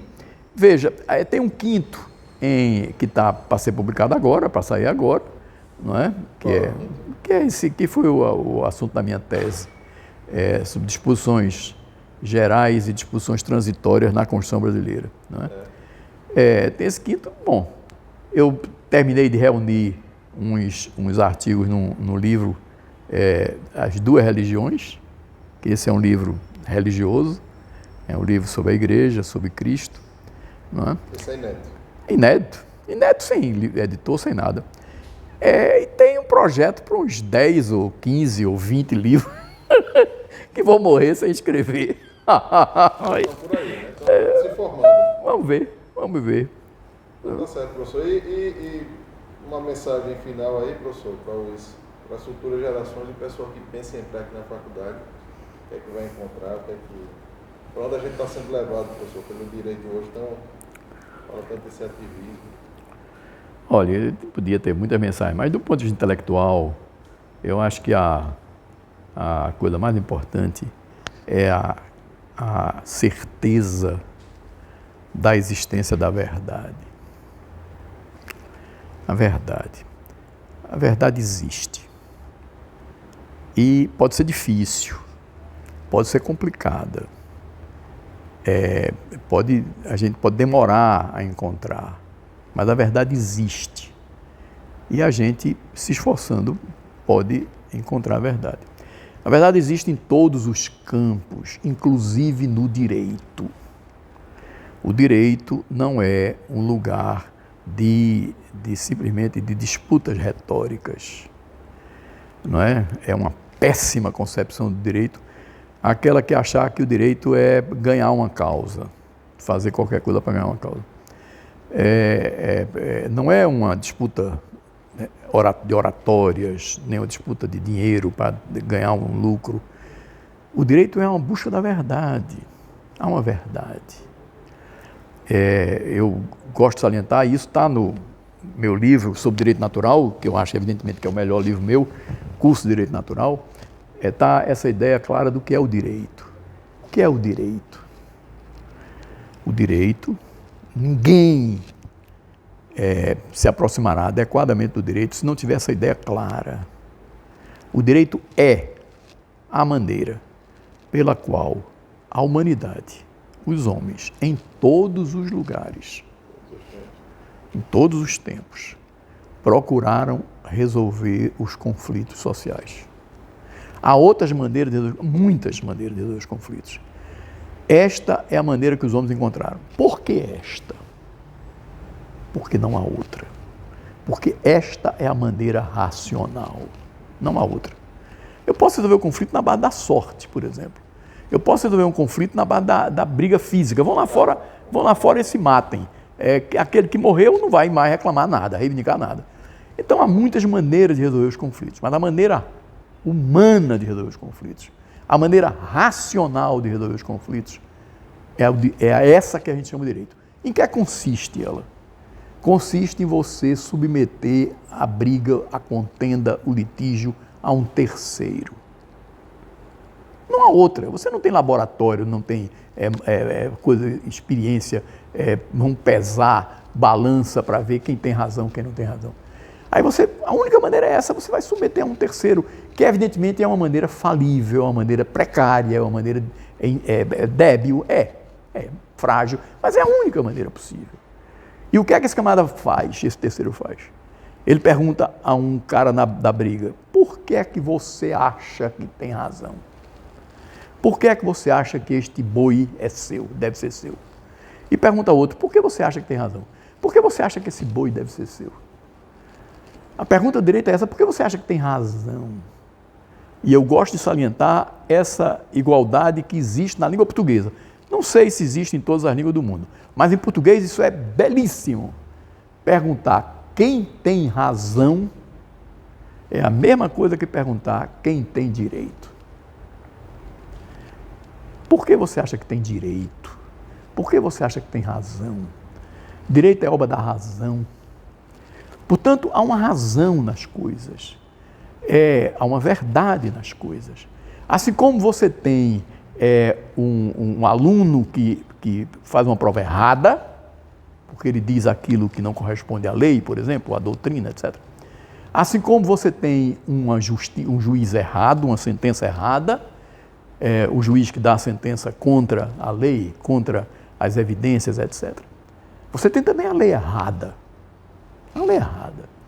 Portanto, o direito é um saber difícil, mas é um saber no qual existe a verdade, no qual existe a razão. Não é? E ela pode ser encontrada, pode ser descoberta. Porque eu acho que a grande lição em matéria de direito, em matéria de vida é diferente, mas em matéria de direito seria essa, de que vamos acreditar na verdade, existe a verdade. Muito bom, professor. Muito bom, porque hoje, quando cai muito no campo retórico, a gente sabe que a coisa não só é a retórica, aí vem a força, né? Aí vem todos os fatores de força que esmaga o cidadão e, no final das contas, esmaga as minorias. Esmaga todo mundo. Muito bem. Professor, só uma curiosidade, esse seu livro do Direito Natural foi por conta daquele curso, foi? Aquele curso que o senhor fez? Aquele curso é o ponto de partida, né? É o ponto de partida. É o começo, eu sempre, quando preparo minhas aulas, eu tenho sempre esquema das minhas aulas. Não é? Eu revejo e vou ajeitando, melhorando, aperfeiçoando, etc. De modo que eu comecei com aquele curso. Depois,